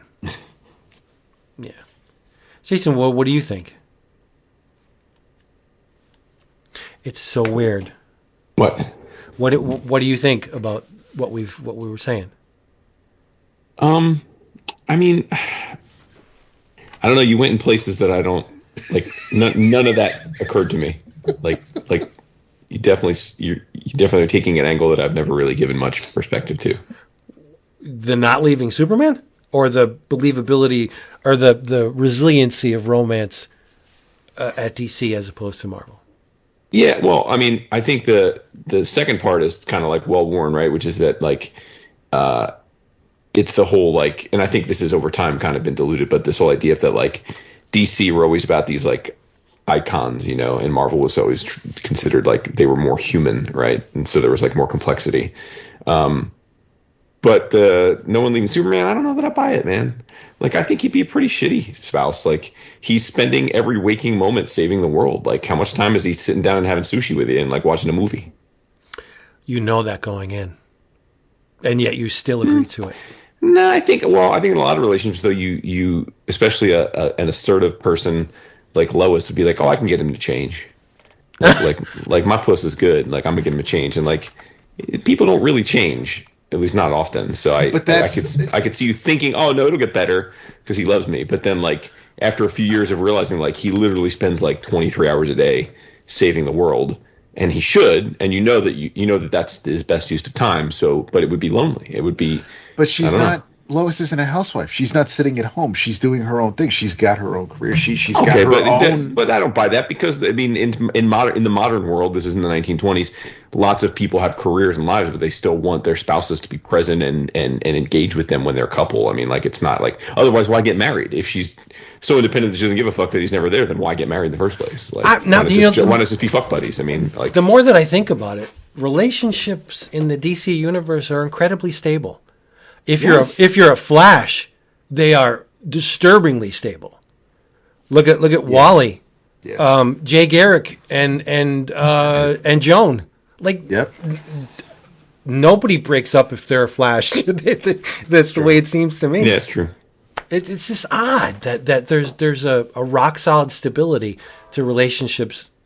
A lot of relationships at DC, and not all of them, but wishy-washy or moody as Wally was as a Titan with Raven, becoming the Flash and getting with Linda was he needed that. He needed to be there so he could be here. And absolutely, that's as I know that we've had this discussion where if Bruce stays the same age, how can he have so many Robins of different ages and all his wards have grown up and have done other things, but it's you do also get those little slices where you've seen. I guess it always goes back to the Titans, but you've seen growth with Wally. Like it's night and day. The Wally West of the Teen Titans was one of my least. No, I'm not gonna say he was my least favorite character, but he was not. Right. He wasn't Robin. He wasn't Changeling. Right. It's just, but I mean, seeing him as taking over the mantle from Barry, who sacrificed himself there. It's just, I know that Marvel does the growth. They've done it with Tony. They've done it with Peter. They've done it with Matt. But they tend to also they'll take a few steps forward where we'll see some progress. But then we like this character here in this box, so this is where we're going to put him back again. I think Marvel takes a very high school cafeteria approach to relationships. It's like, well, who's Tony going to be with now? Well, let's try Mary Jane. Like that's just like it's juvenile because it doesn't put any stock in emotion. It's just like it's a very childlike way of approaching a relationship where DC's just like, no, you don't fuck with the relationship. Wally, Linda, that's what it is. That's the whole thing. She's his anchor in the Speed Force. Like, that's what brings him home. That's beautiful. Why can't Marvel do that? I mean, I don't know. To me, it feels like you're totally like picking and choosing for your argument because like I'm picking good family. The first family of Marvel is Reed and Sue. So that's it. And they're as stable as they come. And like so I don't. We said that. Like and DC's got a million relationships that have come and gone. Like plenty of people have dated. Like look at the Titans. Like Dick has had multiple loves of his life. That's what I was going to say. Wally's the man that Dick wants to be. Because Dick should have known way back when that Barbara was the woman for him. Quit fucking around with this alien bitch. But what I was going to say is Slade and Tara. There's a heart. Yeah, that's messed up. You thought there is an abundance of successful relationships at DC as opposed to Marvel, where there's a few. Right. That's where we're going. We're not saying that nothing works out in the Marvel universe, nothing romantic, but there's a stronger chance in DC. There are a lot more flings in Marvel than there are. Yeah. And that's, listen, I mean, that's. But that makes sense in the sense of like, I was going to say, it like, in a way, it's about kind of the dating of when the universes started, right? Like when they wrote the book, the show Bible, but like because DC was at a period of time when we had this like idea of a nuclear family and everybody got married and had kids and was happy ever after, even though it was all bullshit. And then so that kind of became like, oh, that's what these characters are about. That's the character Bible. Whereas in Marvel came up in the 60s into the 70s, and that was like, free love, like make love not war, like you don't need to be married. Like, so I just think it's like it's as much about the who were the architects of each of those universes and what was the common moral fiber of storytelling of the time, right? And because it's superhero comics, like the point you made earlier, like they don't really ever really change. Like the blueprint is the blueprint. You can mess around with them for a while, but then like you're going to put them back into the kind of like to the original state. So yeah, even that doesn't apply to Superman. What do you Because Superman was a character for decades and decades until John Byrne got his hands on it, and John Byrne radically transformed Superman into the character. And we know that a lot of DC Comics fans hate Superman and Lois. They wish they like it better when they think it's unrealistic. So like now again, I like, to me it's like they're so synonymous. Like because my first exposure to Superman really was the movie, like the Christopher Reeve movie, right? So it's like I think for a lot of people my age, it's like, oh, of course they're like Superman and Lois is just par for the course. Like you can't have one without the other. But you know, plenty of people look at that Byrne run. I know you guys obviously worship it, but a lot of people view that as like when Superman got ruined, right? Like it's definitely like there's two camps, and it just depends on like what you thought. Yeah, they are wrong. Of course, but I'm saying that's what you guys think. But it's just about like when we've talked about this a million times. When you imprint something is what you think is the best version of it. True. You can't. And lots of writers have played with the idea of a Superman-esque character having a relationship that doesn't work for the same reason, right? Because like if you logically play out the string, I think it's really hard to understand how Superman could have a loving relationship. There was a Marvel relationship that worked until the character was revamped into the unrecognizable thing it is today. But Howard and Beverly. Oh, okay. That worked. I don't know what's going on now. All right. Book of the month. Look at that. Any closing comments y'all have for this wonderful piece of work? I'm glad we did it. I really am. It's like you said, surprised we didn't speak on it earlier. But it was. I'm glad we did. It's been a minute since I revisited it. So yeah, I don't know how many of the listeners may have read it before tonight if they were reading along with us, but it's one of those.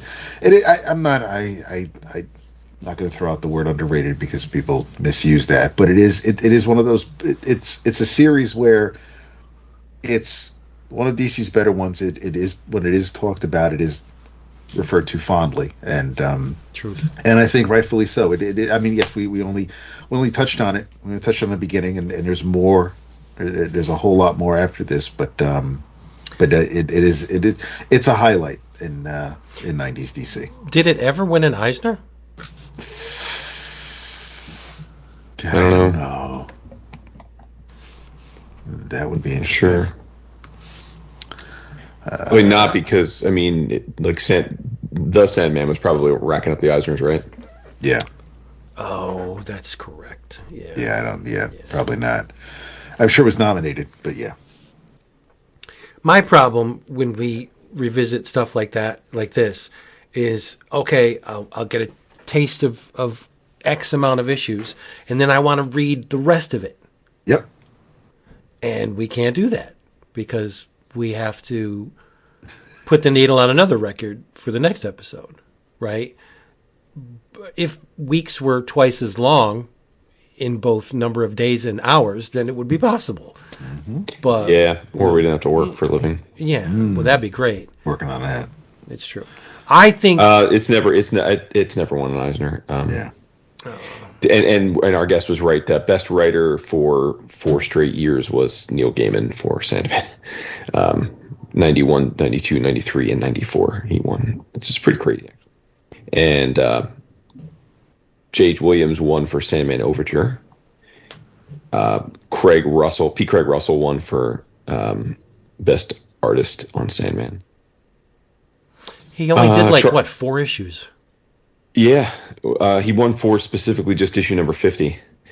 Charles Vess won in 97 for issue number 75. Wow. Todd Klein won a million Eisners in part because of Sandman, but not obviously main things. And that is it. Best single issue Sandman won. the story Death by Neil Gaiman and P. Craig Russell won. And then Sandman proper won the best continuing series in 91, 92, and 93. So A lot of awards for that Sandman. Yeah, for sure. But it doesn't look like Mystery Theater. Yeah, it never took one home. Well, it should. Yes. But why no omnibus of this? Or it would probably need to be 2 omnibus. Why? Why has this stuff been pushed to the shadows of the DCU? I don't get it.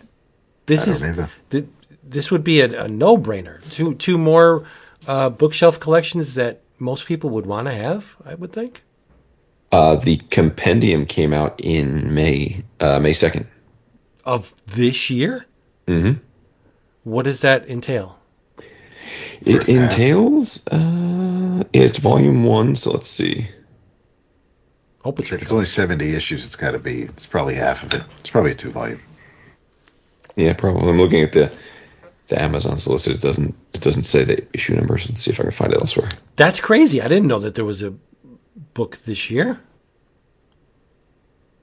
That's because I don't watch. Oh, Omar's just Marvel. Who does the DC version of? Is he just Marvel? He doesn't do the. He's DC paid collections? he's employed by Marvel, isn't he? I don't think so. I don't think so. Their channel reviews like all kinds of collected editions. Why did I just think his most popular stuff as he breaks news on the Omniboo. I don't know like how or why he gets that info quicker, but Oh, I thought he was connected to Marvel some way. no. Huh. So it says DC Comics has tried to collect Sandman Mystery Theater. This is from Bleeding Cool to give credit where credit's due. Twice before and failed. The first time saw a series of trades beginning in 2004 and went up to issue 52 before they stopped doing them. 1 through 36. Oh, for the compendium, yeah. Yep. And then the second annual time in 2016, they put out hardcover books 1 and 2, which collected 1 through 24 and the annual, but then they stopped putting them out. So they've never put out a complete collected edition until now. The first of 2 compendiums collects Sandman Mystery Theater's numbers 1 through 36 and the annual, and features an introduction from the voice of Matthew the Raven, Patton Oswalt. Aha. Wow. This book's great, but the coloring and the covers suck. Mm-hmm. It's true. Yep.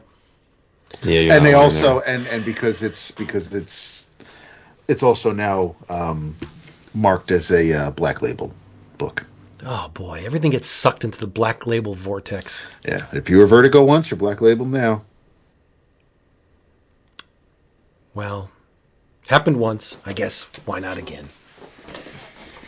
All right, there you go. Sandman Mystery Theater, Volume 1, The Tarantula. Next time, maybe you can pick the book we talk about for our Book of the Month. And how is that possible? Well, you become a patron, and then you can throw your little hat into the ring and say, I want you to read the entirety of the Romnibus, Volume 1, and we will.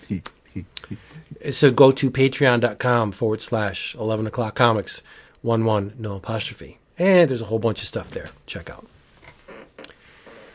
What else do we have? What else you got? I don't know. There's a lot of stuff on Jason's list. Is there? Yeah, like it's overflowing with stuff. It's funny. Yeah, I guess because it's like just an issue or two. It doesn't feel like sometimes you put something in there, it's in like 1,000 pages, and you're like, oh man, I got a lot to talk about. But a lot of stuff on there that I didn't read yet, so tread lightly. I will say, why aren't you reading Turtles Usagi? Because I was going to wait till it finished. Got it. And my shop didn't get 3 this week. It's a delight. It is. Yeah, it's wonderful. It's. I mean, I'm enjoying the hell out of it. I don't know. Is it 4 or 5? I don't even know how many issues it is. I think it's 5. Okay. Yeah, I think maybe 5. But again, to say something crafted by Stan Sakai is a delight. There you go. I mean, yeah, of course it is. Yeah, I mean, speaking of the aforementioned Peter Kowalski, we got All 8 Eyes #2. Yep. This week, which is just more good fun. I'd like a little more Spider, a little less chit chat between crazy dudes. Personally, like in the second issue, like there wasn't much Spider. It's okay. Yeah, I thought it's you fine, hate but spiders. I'd like a little more. Like if it's going to be like we talked about the first issue, it's just a love letter to those crazy '80s monster movies. I'd like a little more monster. Hopefully they amp it up in the coming issues. I know Dap's got this read too, but I've read Ambassadors 4 and 5. We only got one issue left, man. I don't know. Yeah. I don't know how it's going to end satisfactorily. I don't think it's going to end. I think it's an intro, because he's got another thing coming on the heels of this. That's not they're coming. But that's not like that. That the book he's got coming is a book that ties all of his previous characters together in a crossover. No. I'm not talking about that. This is going to be a Netflix series. We know that, but there's other works. There are other things in the works that use the characters from this Ambassadors, from what I've read, that aren't published yet. So I doubt that we're going to see an ending of any kind in this book. I think it's just like, look at the players. Here we go. Yeah, and I think... Yeah, I mean, you're probably right just based on the pacing, but I got to say, like, it's... I mean, we'll see how the 6th issue wraps up, but I don't know, like, I mean, the 5th issue was just as meeting yet another one of the characters, and it doesn't, like, there's no real progression of the...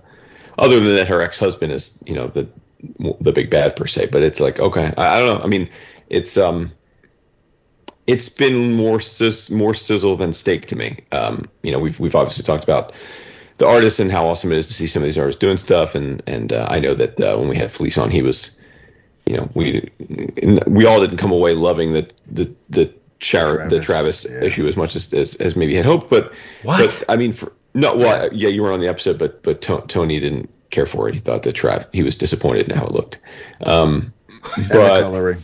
Yeah, but I mean, I just will say that like 5 issues in, I'm kind of like, okay, like I don't know.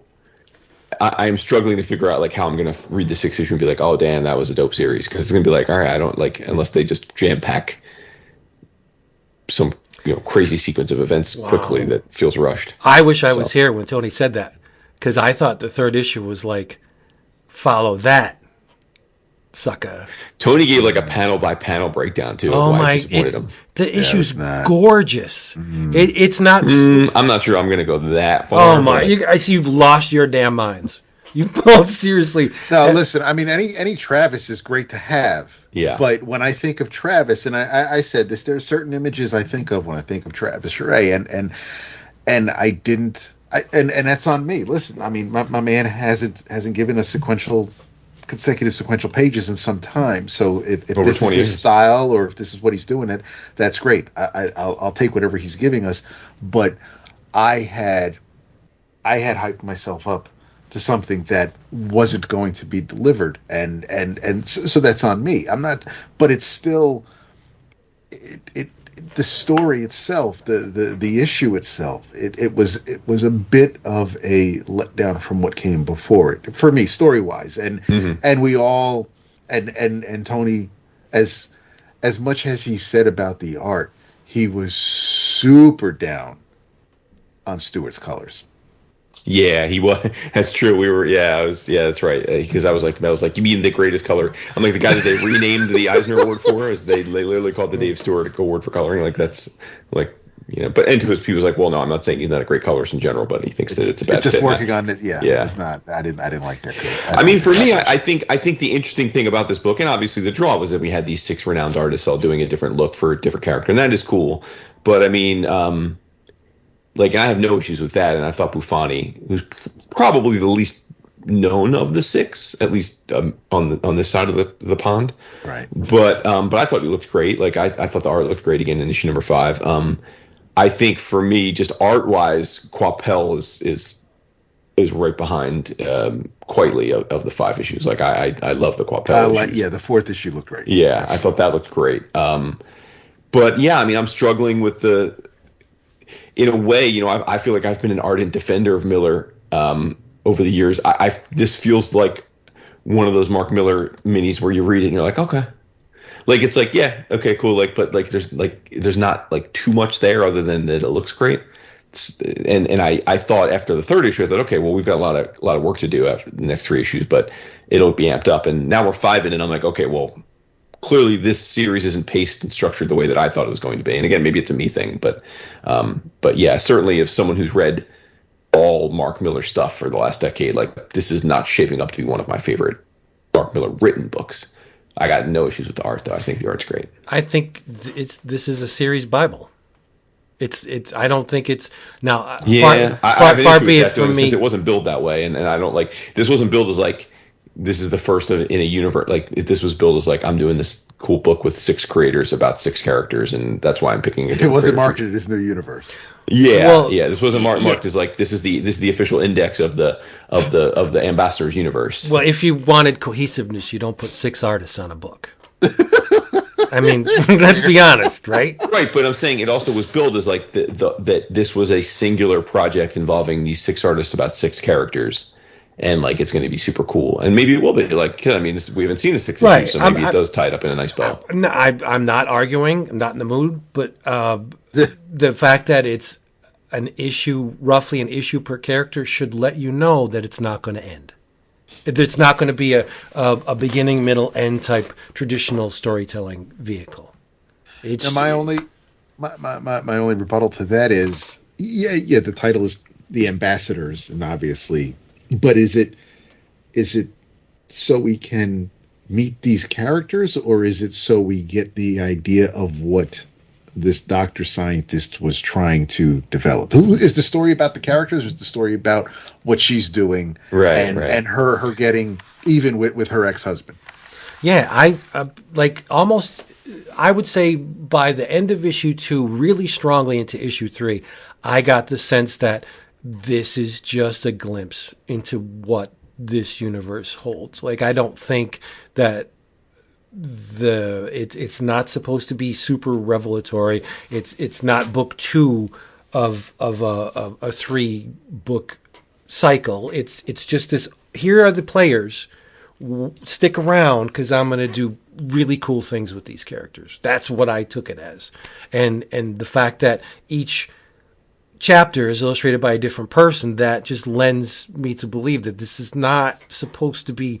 Well, I don't know what you take away what you will from this thing, but I am not expecting a bow at the end of this.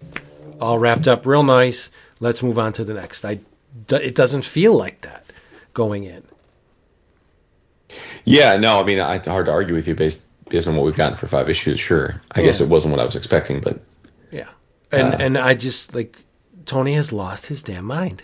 The Charret issue was revelatory. The art was so freaking good. It's like, how could other comics exist in a universe with this awe-inspiring work sucking all? Well, we definitely should have had you on that episode because you definitely would have been the outlier there. Like, I think neither Dap or I were as derogatory, but I mean, for me, again, I'm only speaking. For me, it's by far the weakest of the 5 issues. Oh my god! Yeah. I think it crushes all the other 4. It obliterates. That's the beauty of art, right? Like, yeah, art is subjective. Okay, all right. Well, you right? You got the vapors? I don't have the vapors. It's nice that we can see different things. His line is a little thicker than traditionally in this. It's not that razor sharp, precise line that he had on Dark Stars and the Meta Baron stuff and everything else he's ever done. It's a more, this is what you're getting for your money. Like, you could tell he's like, I'm gonna give you this much. I'm not gonna lowball it, but you're not getting Meta Baron's level detail because I don't have 13 years to do it. I mean, he had 20 years to do it. No, he didn't, because I'm sure Miller gave him this thing like a year ago or whatever. He didn't have all. So he had a year to draw a whole issue? I mean, I don't know. I'm just saying. So you're putting words into my mouth. I don't know what the time frame. I'm guessing. I don't know what the time frame was, but he probably took it as a project, knowing that this is going to be a Netflix series. Mark's a cool dude. I'll do this. Lots of eyes will see it. And if the show gets bada bing, maybe I'll get some kind of monetary reimbursement because my character's now running around, or the character that I visually designed is now running around on Netflix. I don't know how it works. All I'm saying is, in a universe of shit, that issue was a pearl. Like, I don't see why you can't. Whatever. Okay. We're not saying it wasn't. It's not the worst thing that was published this month. Yeah, exactly. It's just when you look at the 5 issues that have been done so far, It's better than all of them. Yeah, I think you're on an island there, but that's cool. Weather's beautiful here. It's certainly the one I was most looking forward to seeing. yes, 100%. Yeah. And again, that probably plays into me being slightly let down. Agreed. Right. That When you saw the 6 lists, even when we talked about it, we're like, oh man, look at and like he was the standard of the 6, even though the others are all amazing artists, because it was like we haven't seen it in 20 years, so it's like, wow, this is going to be awesome. So Vince, if I say prior to this issue, what do you envision? What's the one Travis image you think of when you hear the man's name? Well, it would probably be the Metabaron, that one where he's flying above. It's a beautiful image. He's got the leather That's jacket. redundant. Well, right. He's, and anything.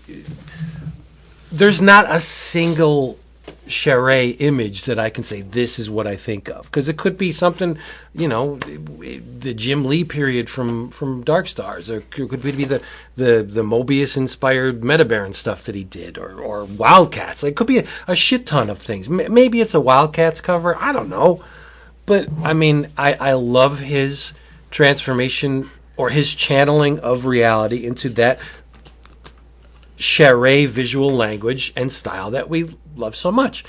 And I see that in this Ambassadors issue.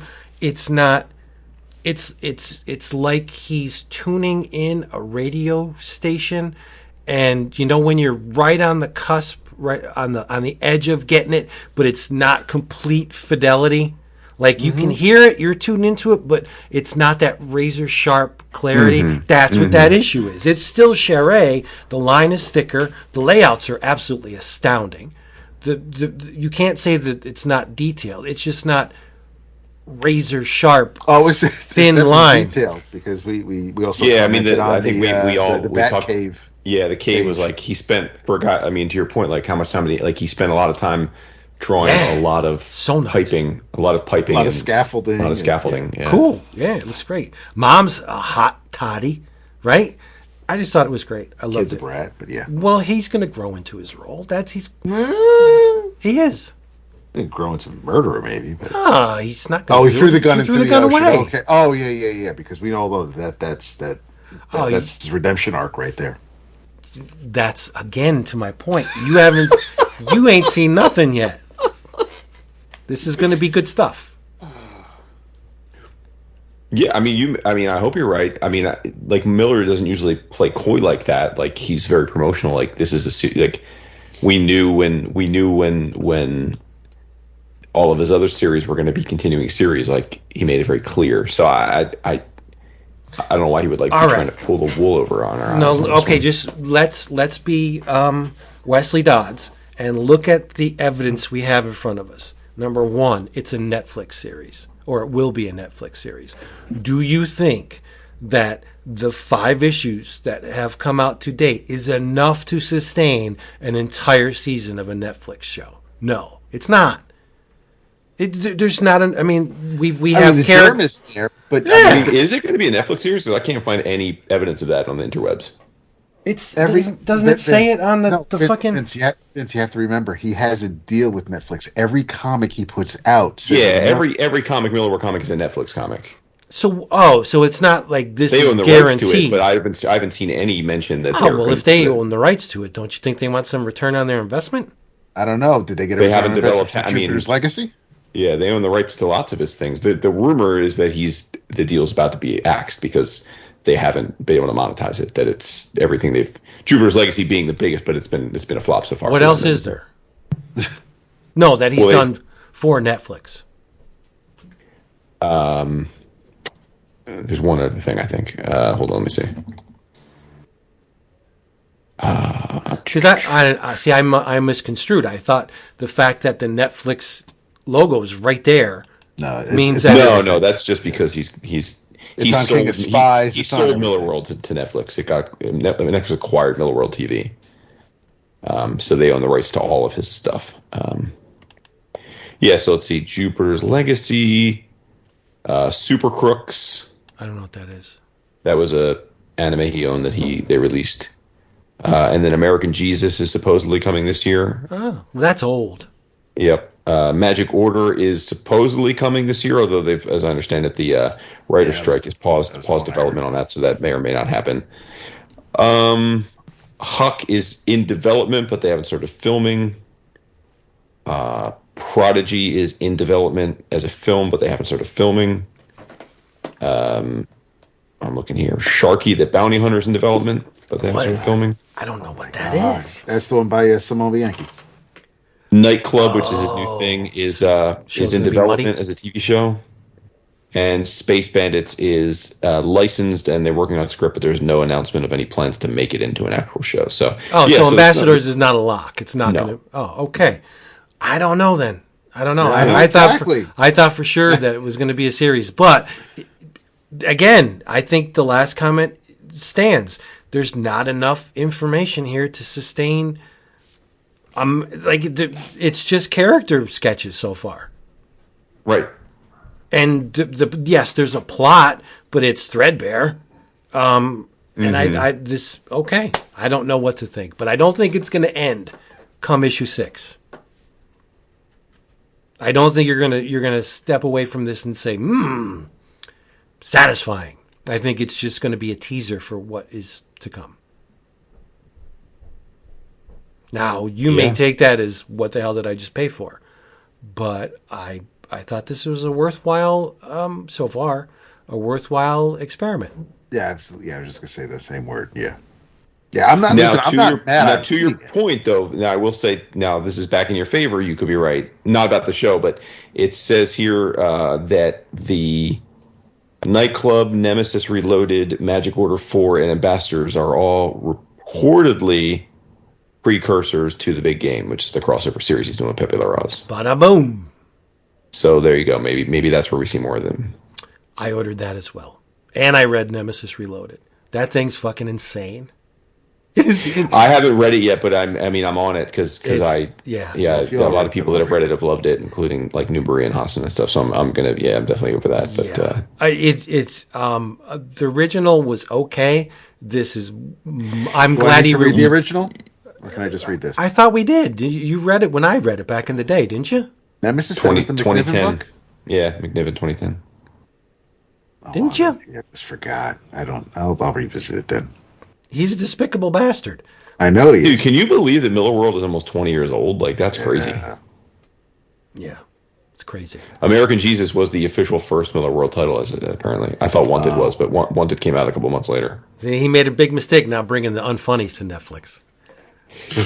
Yeah, it was your point. So it was 2004 was American Jesus, the Unfunnies, and Wanted. And then came Kick-Ass, War Heroes, and then... Yeah, I would have thought Kick-Ass was first, but my timeline was screwed up. In terms of success in media other than the printed page, would you say Miller is the most successful comic book writer to date? Second to Kirkman, but yeah. Oh, really? Yeah, sure. Yeah, Kirkman. What does Kirkman besides Walking Dead and Invincible? Yeah, but that's where that's the money though. He's had over what, including the Walking Dead, the other Walking Dead show. He's had 14 seasons of network TV.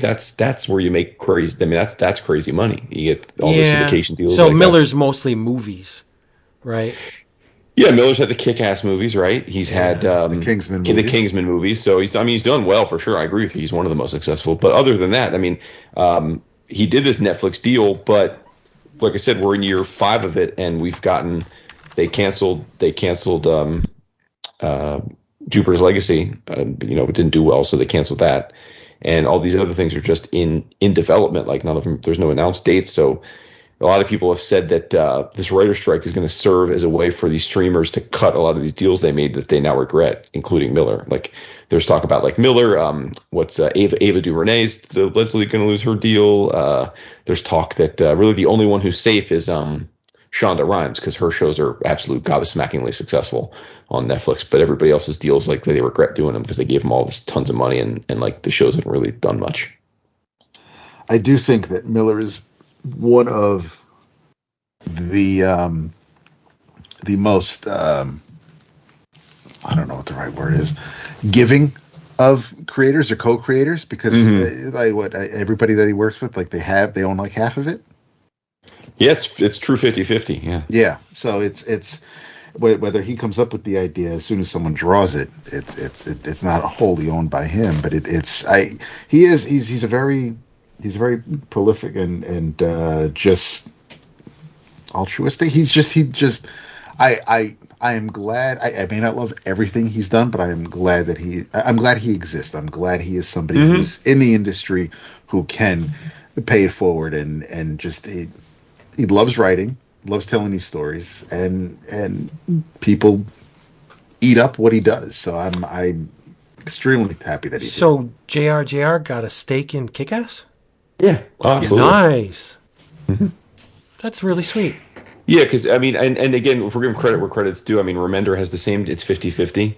Right. Now, unfortunately, his stuff has not, he's had a few things made, but they haven't lasted, right? Like, obviously, Deadly Class was one season, and so I like, but from a fairness perspective, because remember, there was that whole Twitter kerfluffle, everyone like tried to crucify him with that, I forget what it was for Scumbag. Yeah, and the guy like made the vague tweet, and everyone took it to mean like, and Remender really got upset about that, because he was just like, I'm like I literally, like, if you asked, you could, like, any of these people complaining could have asked like any of my creative partners, and they would tell you we have 50-50 deals. Like, it's not like and then if you remember, like, that quickly got recanted, because it was just like, so he's fair about it too. Like, obviously Kirkman is not, as we've talked about many times. Like, Kirkman owns these things, lock, stock, and barrel. I mean, they get pieces, but they don't get the. Well, to be fair, I mean, Adlard got a ton of money from Walking Dead, but not 50-50 though. Right. Because I listened to a podcast. I think it was David Harper, but Adlard basically said, and I credit his candor, he said he doesn't ever have to work again in his life. But because of the show, and right, because of the show. But I mean, in defense of that, Adlard wasn't there at the start. There was a Tony Moore project. That was the kerfluffle, right? Is that Kirkman bought Moore out, and then Moore sued him twice because he felt like he didn't get his fair shake. And as far as I know, and again, some of that's not, as the story goes, Moore lost those lawsuits. Like, tough titties. He basically Kirkman gave him some more money but like he didn't win the second lawsuit, because it was like the judge was like, the deal's the deal. Like, you might regret having signed away your rights, but you signed them away. So true that. But yeah, you got me thinking now. Like, yeah, I would say, I mean, it has to, because most of the success in Hollywood has been the big two, right? And obviously, then the creators don't really benefit as much. So right. So yeah, Miller's got to be right up there. I mean, Brian K. Vaughan's had a couple of his things developed. Allegedly Brubaker and Phillips, we've got a criminal series coming, but Lemire's on a bit of a streak right now. I mean, Essex County just came out, and Sweet Tooth season 2 just came out. So, I mean, he's doing all right, but yeah, but Miller's got what, like 10 legitimate, big, like theatrical releases. That's got to be, like, nobody can touch that. There you go. Nice. I guess Alan Moore would, if he was willing to take the money, and put his name on the stuff, right? Like if he didn't want to be the writer, the original writer. Yeah. Mm-hmm. Nice. All right, everybody. Hey, we hope you enjoyed this, because this is how the books of the month tend to go. This one was a little detail heavy because the book is infested with detail. And it is the first time we meet these characters. So there's a lot of groundwork that needed to be covered in these Sandman Mystery Theater. But we hope you enjoyed it, and you come back for the next episode, which will be soon. In the meantime, if you want to save big on your collected editions, your trade paperbacks, and Omniboo, when you go to buy the Micronauts and the Romnibus, you know where to go, and that's cheapgraphicnovels.com, because you're going to save you'll laugh at Amazon prices when you see what you can get this. A mockery. Yes. Good day. Pshaw. When you see what you can get the stuff for at cheapgraphicnovels.com. Just go there. Maximum savings. There you go. In your travels. I wish you guys read this book because I'm fascinated by it. Gold Digger? Yeah. I was thinking I should do, because I haven't spoken on Gold Digger ever in the decade. How long have we been doing this? 14 years? A long damn time. Long time. I haven't spoken on Gold Digger hardly at all. I should do deep coverage on 299 300. And be like, what? And I won't explain anything either. I'll be just like, yeah. So this is what happened. And people, whoa, where's that coming from? Well, read the previous 298 issues and the series before that. But anyway, this is a series from Whatnot that I've been kind of, sort of talking about vaguely. It's called Liquid Kill. It is written by Max Hoven and Aaron Crow, and art and lettering by Gabriel Iumazark. I'm fascinated with it because it's a totally different animal from what we tend to expect comics to be. In that not a whole lot is explained. The panel and character designs are amazing, but it's very dark. It's a very, very dark book. It's a in a nutshell, a group of very efficient mercenary type women infiltrate a hotel that's surrounded by water, to rescue someone that was benevolent to one of the women in her younger years. That's all you need to know. There's a page in issue number 4 that said, the inspiration for Liquid Kill came from Alien, Resident Evil, Ghost in the Shell, Indiana Jones and Temple of Doom, and The Raid. And I could see it. I could see that. Maybe not Alien, but the rest of it. And it's just a very strange and fascinating comic because, again, it does not walk and talk like a whole bunch of other comics. It's it's been 4 issues to date, and maybe the events comprised an hour and a half. Like it's just a high speed, and you don't really know a whole lot about any of the main players. Oddly enough, you learn more about the secondary and tertiary characters, like people that are involved in the rescue but aren't actually engaged in it. It's a really strange book, and I don't know how to detail it any other than that. But it's extremely dark, not detrimentally so. It's just it happens that the events occur at night, so there's again not a lot of mostly ambient light is what it is. It's just I really wish you guys read this because maybe you could help me in speaking on this very strange book. Okay, again, Liquid Kill. It may not compel you to go out and read it, but be curious because I need some help working this new book out, this language. It's very odd, but I love it. I'm fascinated by it. Liquid Kill from Whatnot, 4 issues to date. I know it was from Whatnot. I like their stuff. I really do. I've seen it on the. I mean, the only thing I've read from Whatnot is the Ninja Funk, and it was horrendous. I read it because it was our boy Alex Regal's first big break, and I thought that.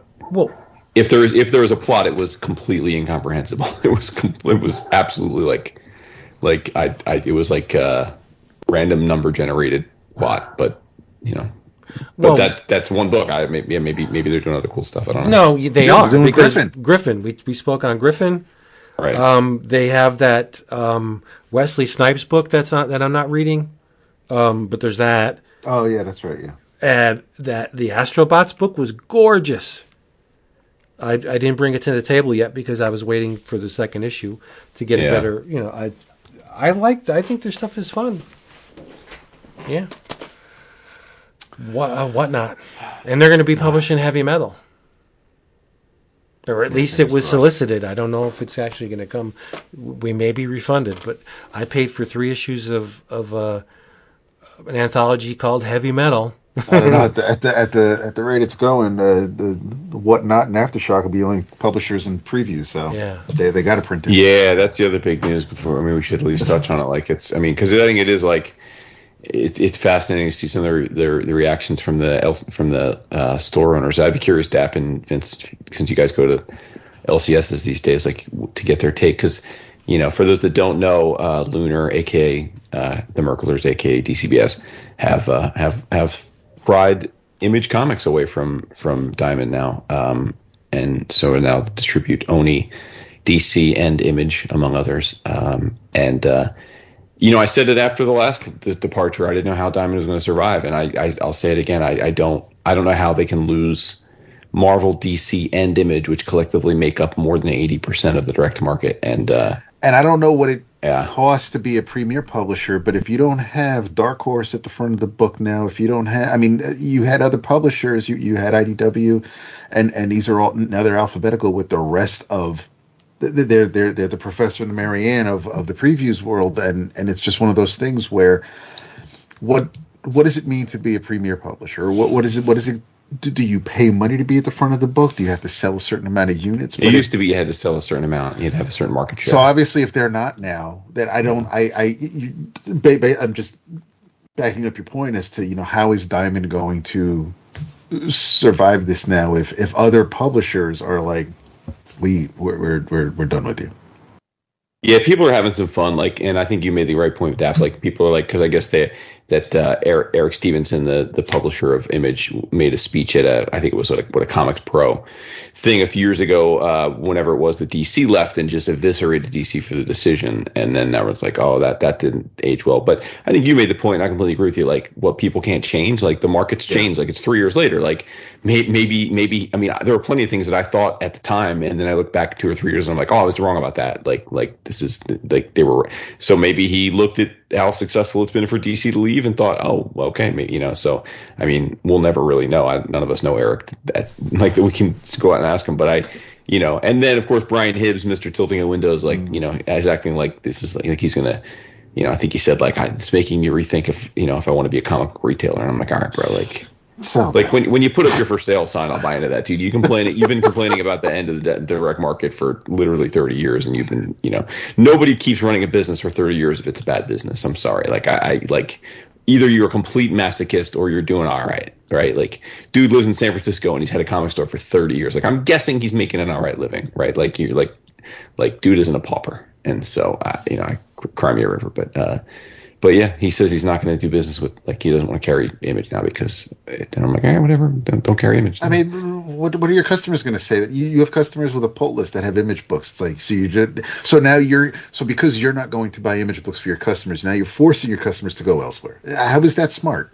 Right. Well, of course he's probably upset because he had a store that lended itself more to indie stuff, so he probably relative to other stores, probably was able to weather the DC move more than a lot of stores, and he knows he can't do that with Image because it's a huge portion of his business. He's going to have to play ball, So when I got to the shop yesterday, I asked if they had heard the news, and Joko said he just read about it, so he hasn't. He was still he was still processing it. Not much is really, I think, going. He's anything that kind of sticks at the Diamond. He's all for, but he nothing's really going to change as far as the customers go. It's because even they get like the DC books, and I guess now the Image books, they come Monday nights.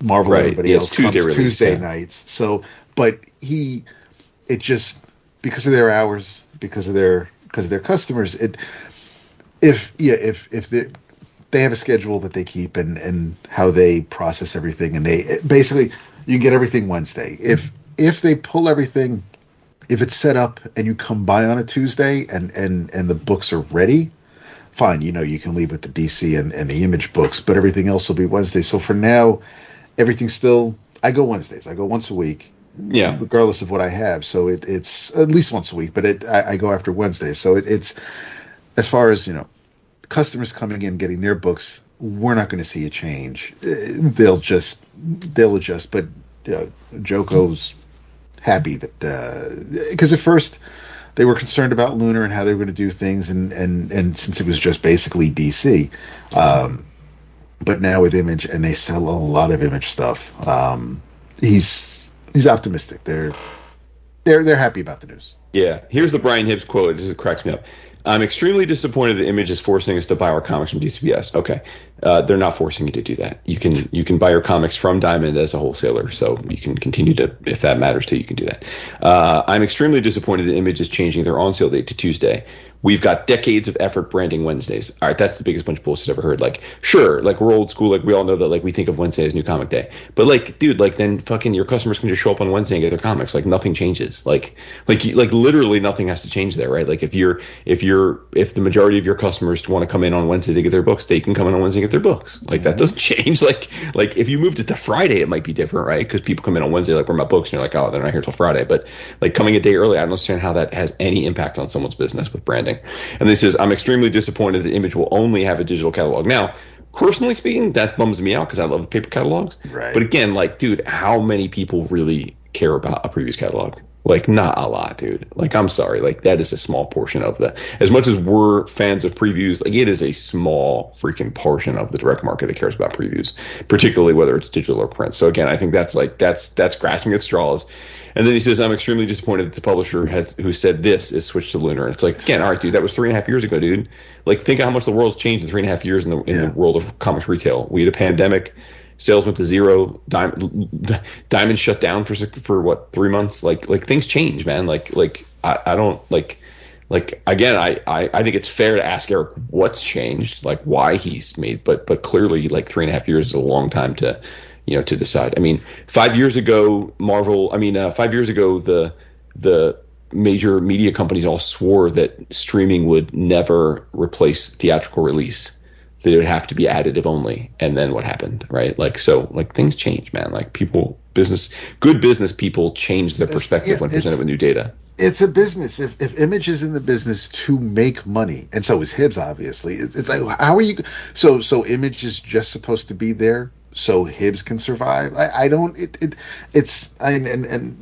not trying to pick on Brian, but it is one of those things which is how he comes across. Well, Brian puts himself. It's fair game to pick on Brian because Brian acts as though he's the spokesman for all of the direct comic market, right? Like he has taken on that mantle, and I think a lot of comic retailers are like, he doesn't speak for me. Like I don't run my business the way he does. So yeah. I'm curious. But big news, though.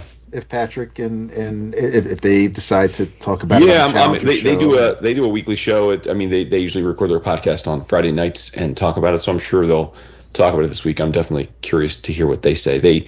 They were like many, I think, like a lot of LCS owners were skeptical at first with the DC Lunar thing, just because they didn't know how it would work, like whether or not DC, like Lunar, would be able to handle the logistics, not like any kind of like moral issue with dealing with them, but more like, could they handle being a distributor for that many stores and, the quality of the books. And then from what I understand, and one of the reasons that I think Lunar's probably got this business is after everybody kind of worked out the kinks, Lunar has much better reliability, accountability, and customer service than like PRH, which has been in the book distribution business for decades. And like Lunar books arrive in good shape. PRH books from Marvel books arrive beaten to hell, like even today. So it's like, I think they have proven that they can do the job, right? Like regardless of whether you think of them as a competitor. So is it wrong to not be concerned about how my books are going to get to the shop on Wednesdays? No, of course not. Not That's exactly, like, I don't, I've always said this about Brian Hibbs. I don't mind if Brian Hibbs is upset about something that he thinks will hurt his business. Like you said, no, like you said, Dad, whatever your business is, if you think it's your profit margins are about to be hurt, like you have a right to be upset about it. But at the end of the day, and this is going to sound like a cold-blooded capitalist, like distribution models come and go. Like if you're a storefront, you really only exist as a conduit to get something someone wants into their hands. So you either adapt to that model or you go away. I personally loved small bookstores, right? Loved them, absolutely adored them. My very handy uncle loved not old, but like small local hardware stores, right? Like I never buy into this idea that there's some moral obligation to keep those businesses afloat in lieu of like a Home Depot or an Amazon. Like those places employ tons of people. Those places generate jobs and income. Like it's just and it's ultimately comes down to what does the customer want? If the customer values going to a small local shop, those small local shops will continue to thrive, right? Like it's that simple. And if it doesn't, well, then you got to find a new way to make a living that we all do. Every day we wake up, our way of making a living could theoretically go away. And then we have to figure out a new way to make a living. And like, we're not guaranteed anything, right? Like none of us are guaranteed anything. So, and like I said, I mean, Hibbs has got to be in his 60s now. Dude has had a store for 30 years in one of the most expensive cities in the world. And he's still up and running. So I'm guessing my dude isn't getting SNAP credits to buy government cheese. I'm guessing. So, and believe it or not, kids, there was a time when there was more than one comics distributor. Yep. Yeah, we're just back to that model. And do I think it's more work for the retailers? It is absolutely sure. Right. Like I know from listening to like the Challengers guys, like from a perspective of like what they have to do each week now, it has gotten a lot more complicated because the good thing about having Diamond as a monopoly was that all of the books came from one place, so they had one system and they could easily track everything all in one spot. Now they have to use some kind of third-party system and pull all the data in from multiples and reorder from multiples. And I have no doubt that is an absolute pain in the ass for these guys. Like that, like that is definitely more work for the same dollars. But that's life. Like that's life, right? That's the business you're in. Yep. Like I wouldn't. But that like Yeah, go ahead. Yeah. But that was the problem with Diamond. They were the only game in town. So They could do whatever the hell they wanted to do. And in most instances, they didn't. I mean, from what I hear from multiple sources, missed books, damaged stuff, terrible customer service, what the whole 9 yards. So when you're the monopoly, you get to do what you want. And now that there's more than one, it's a better thing because it keeps people on their toes. Or not, or they go away. Yeah, exactly. Yeah. All right. So yes, Liquid Kill. Travels. Yeah. Liquid Kill. So this shout out to good friend Peter Drummond because he gets to Star Trek before I do, and he lets me know how hyped he is for the issue. So Star Trek number 8. Written by Colin Kelly and Jackson Lansing. Art by Mike Feehan. Colors by Lee Lowridge. This is a trial of Ben Sisko. And the reason why he's on trial goes back to Deep Space Nine and the Dominion War and the Cardassians and the Founders. And Cardassia Prime, or Cardassia is where Sisko is being held captive and awaiting trial. While he is waiting, Data is acting captain, and they're handling their business there. But what was great about this issue, and it started with issue 7, coming up on the second season of Star Trek Strange New Worlds is going to be a crossover, not necessarily a crossover episode, but at least 2 characters from the Lower Decks animated series are going to appear on Strange New Worlds. No idea how, no idea what the concept is, time travel, anything like that, but we're going to have 2 of the characters from the cartoon live action on the show. What Colin and Jackson are doing here something a little similar, and that is that there is a character from Lower Decks who is on the bridge and with Sisko's crew in the Star Trek comic. The person defending Sisko on trial is none other than, spoilers, none other than Garrick. These past 2 issues have been a love letter to Deep Space Nine. There is a scene, there are a couple pages here where Tom Paris from Voyager, he's the pilot on this ship, they have to find their way to a deep space station. Unfortunately, it's a little treacherous to get there. The ship's engines will basically attract the ship traveling on its own power with impulse, warp engines, however, will cause the ship to explode. So they have to find another way to get there. The way they get there, I'm going to tell you, if you're going to read Star Trek number 8, don't listen to this.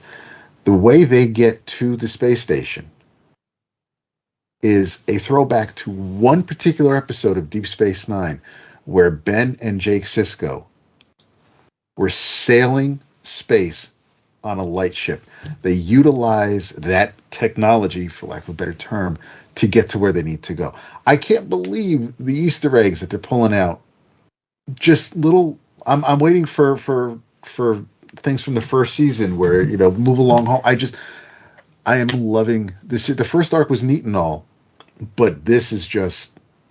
It's like it's my birthday. I am absolutely in love with this series right now. So in your travels, and what's great is the Obsidian Order has the war record of Benjamin Sisko, and it goes back to the Battle of Wolf 359, where Sisko's wife was killed, and because Locutus was in charge of the Borg and took on the Federation. But you have like all the battles that Sisko was involved in, all the Cardassian casualties, and it's insane the number of Cardassians who were killed in all of these battles. But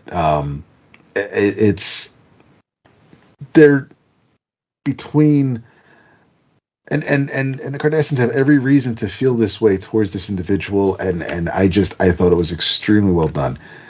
In your travels, Star Trek number 8 from IDW by some extremely talented creators. Nice. DC has launched a new series of books called We Are Legends, and essentially it's increasing Asian representation in DC. So it's Asian characters with Asian creators, and I'm here for any kind of representation bump we can get. I'm here for. So I wanted to try them all out. We've gotten there's 3 coming. There's 3 total. There's Spirit World, The Vigil, and City Boy. I think City Boy came out this week. Vigil came out last week, and Spirit World came out the week before. I have not read the second and third, but I have read Spirit World.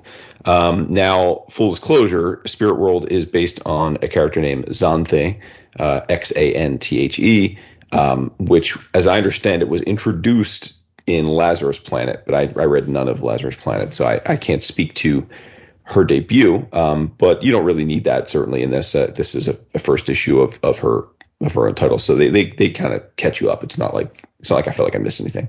But in this premise, essentially, Xanthe is a magic wielder that can move between and is adept at the spirit world, which is kind of like an else worlds where, again, like demons and spirits live, and it has already existed in the DC universe. But in this premise, it's actually Xanthe and John Constantine who team up to go into the spirit world to try and save Cassandra Cain, who is aka Batgirl, who's trapped there. And one of the fun things of the first issue is that Cassie Cain, who's in the spirit world, is being bombarded and attacked because of her smell, because these spirits can smell a living being and are super attracted to it. The art is by an artist that I was previously unfamiliar with, named Hai Ning, one name, and it's beautiful. It's definitely got a slight manga vibe to it, I think, by design, but it's incredibly detailed. I mean, the line is super sharp, and I thought the Heining's choices in terms of the way that they render spirit world and the creatures that they fight is definitely like a lot of great variation and a lot of great detail. So big fan of the art for sure. And I thought it was groovy. I mean, its first issue, I think, was super well done. Great cliffhanger. I don't really have a particular draw historically to either Cassie Cain or John Constantine. I mean, but I also have no dislike of them. So for me, it was fun. I don't know if your mileage would vary if you have some strong presupposition about either of those characters and how they should look and feel. So maybe that'll skew your enjoyment of this book one way or the other. I can't speak to that, but yeah, I'm here for it. So it's nice to see some new characters getting done well. So Spirit World #1 by DC. Nice. There you go. All right, we're done. We're out of here until the next time. And we hope you're with us for that. cheapgraphicnovels.com, patreon.com/11o'clockcomics. Go to your local shop, buy some comics, take your person or people out to eat, love your pets, and say goodnight. What's that person's name? Sammy? Ted. No. Alabaster. David. Oh. Alabaster, he says. Alabaster. David. Good night. You'll screw it up. Don't even try. God, so rude. Just stop it. Oh, I should try that. I should try to distract you. Let it in. Watch this. Nah, I don't know about that. Okay, Alabaster. You got it. Come back next time, people. Tell them you love them. Wow. Happy Memorial Day, everybody. Hope you enjoy the that long weekend. Enjoy the long weekend, yes. Unless you're in Canada. Then just have a lot of our listeners are OUS. For you US people, enjoy the long weekend. Yes, if you're in Canada, go outside. Hilarious. Go for a boot ride. A boot. It's not nice. We're not making fun of you. We love you. We're going to Quebec. Chris, we hope your move went well. Yes. Yeah. That's it for that one.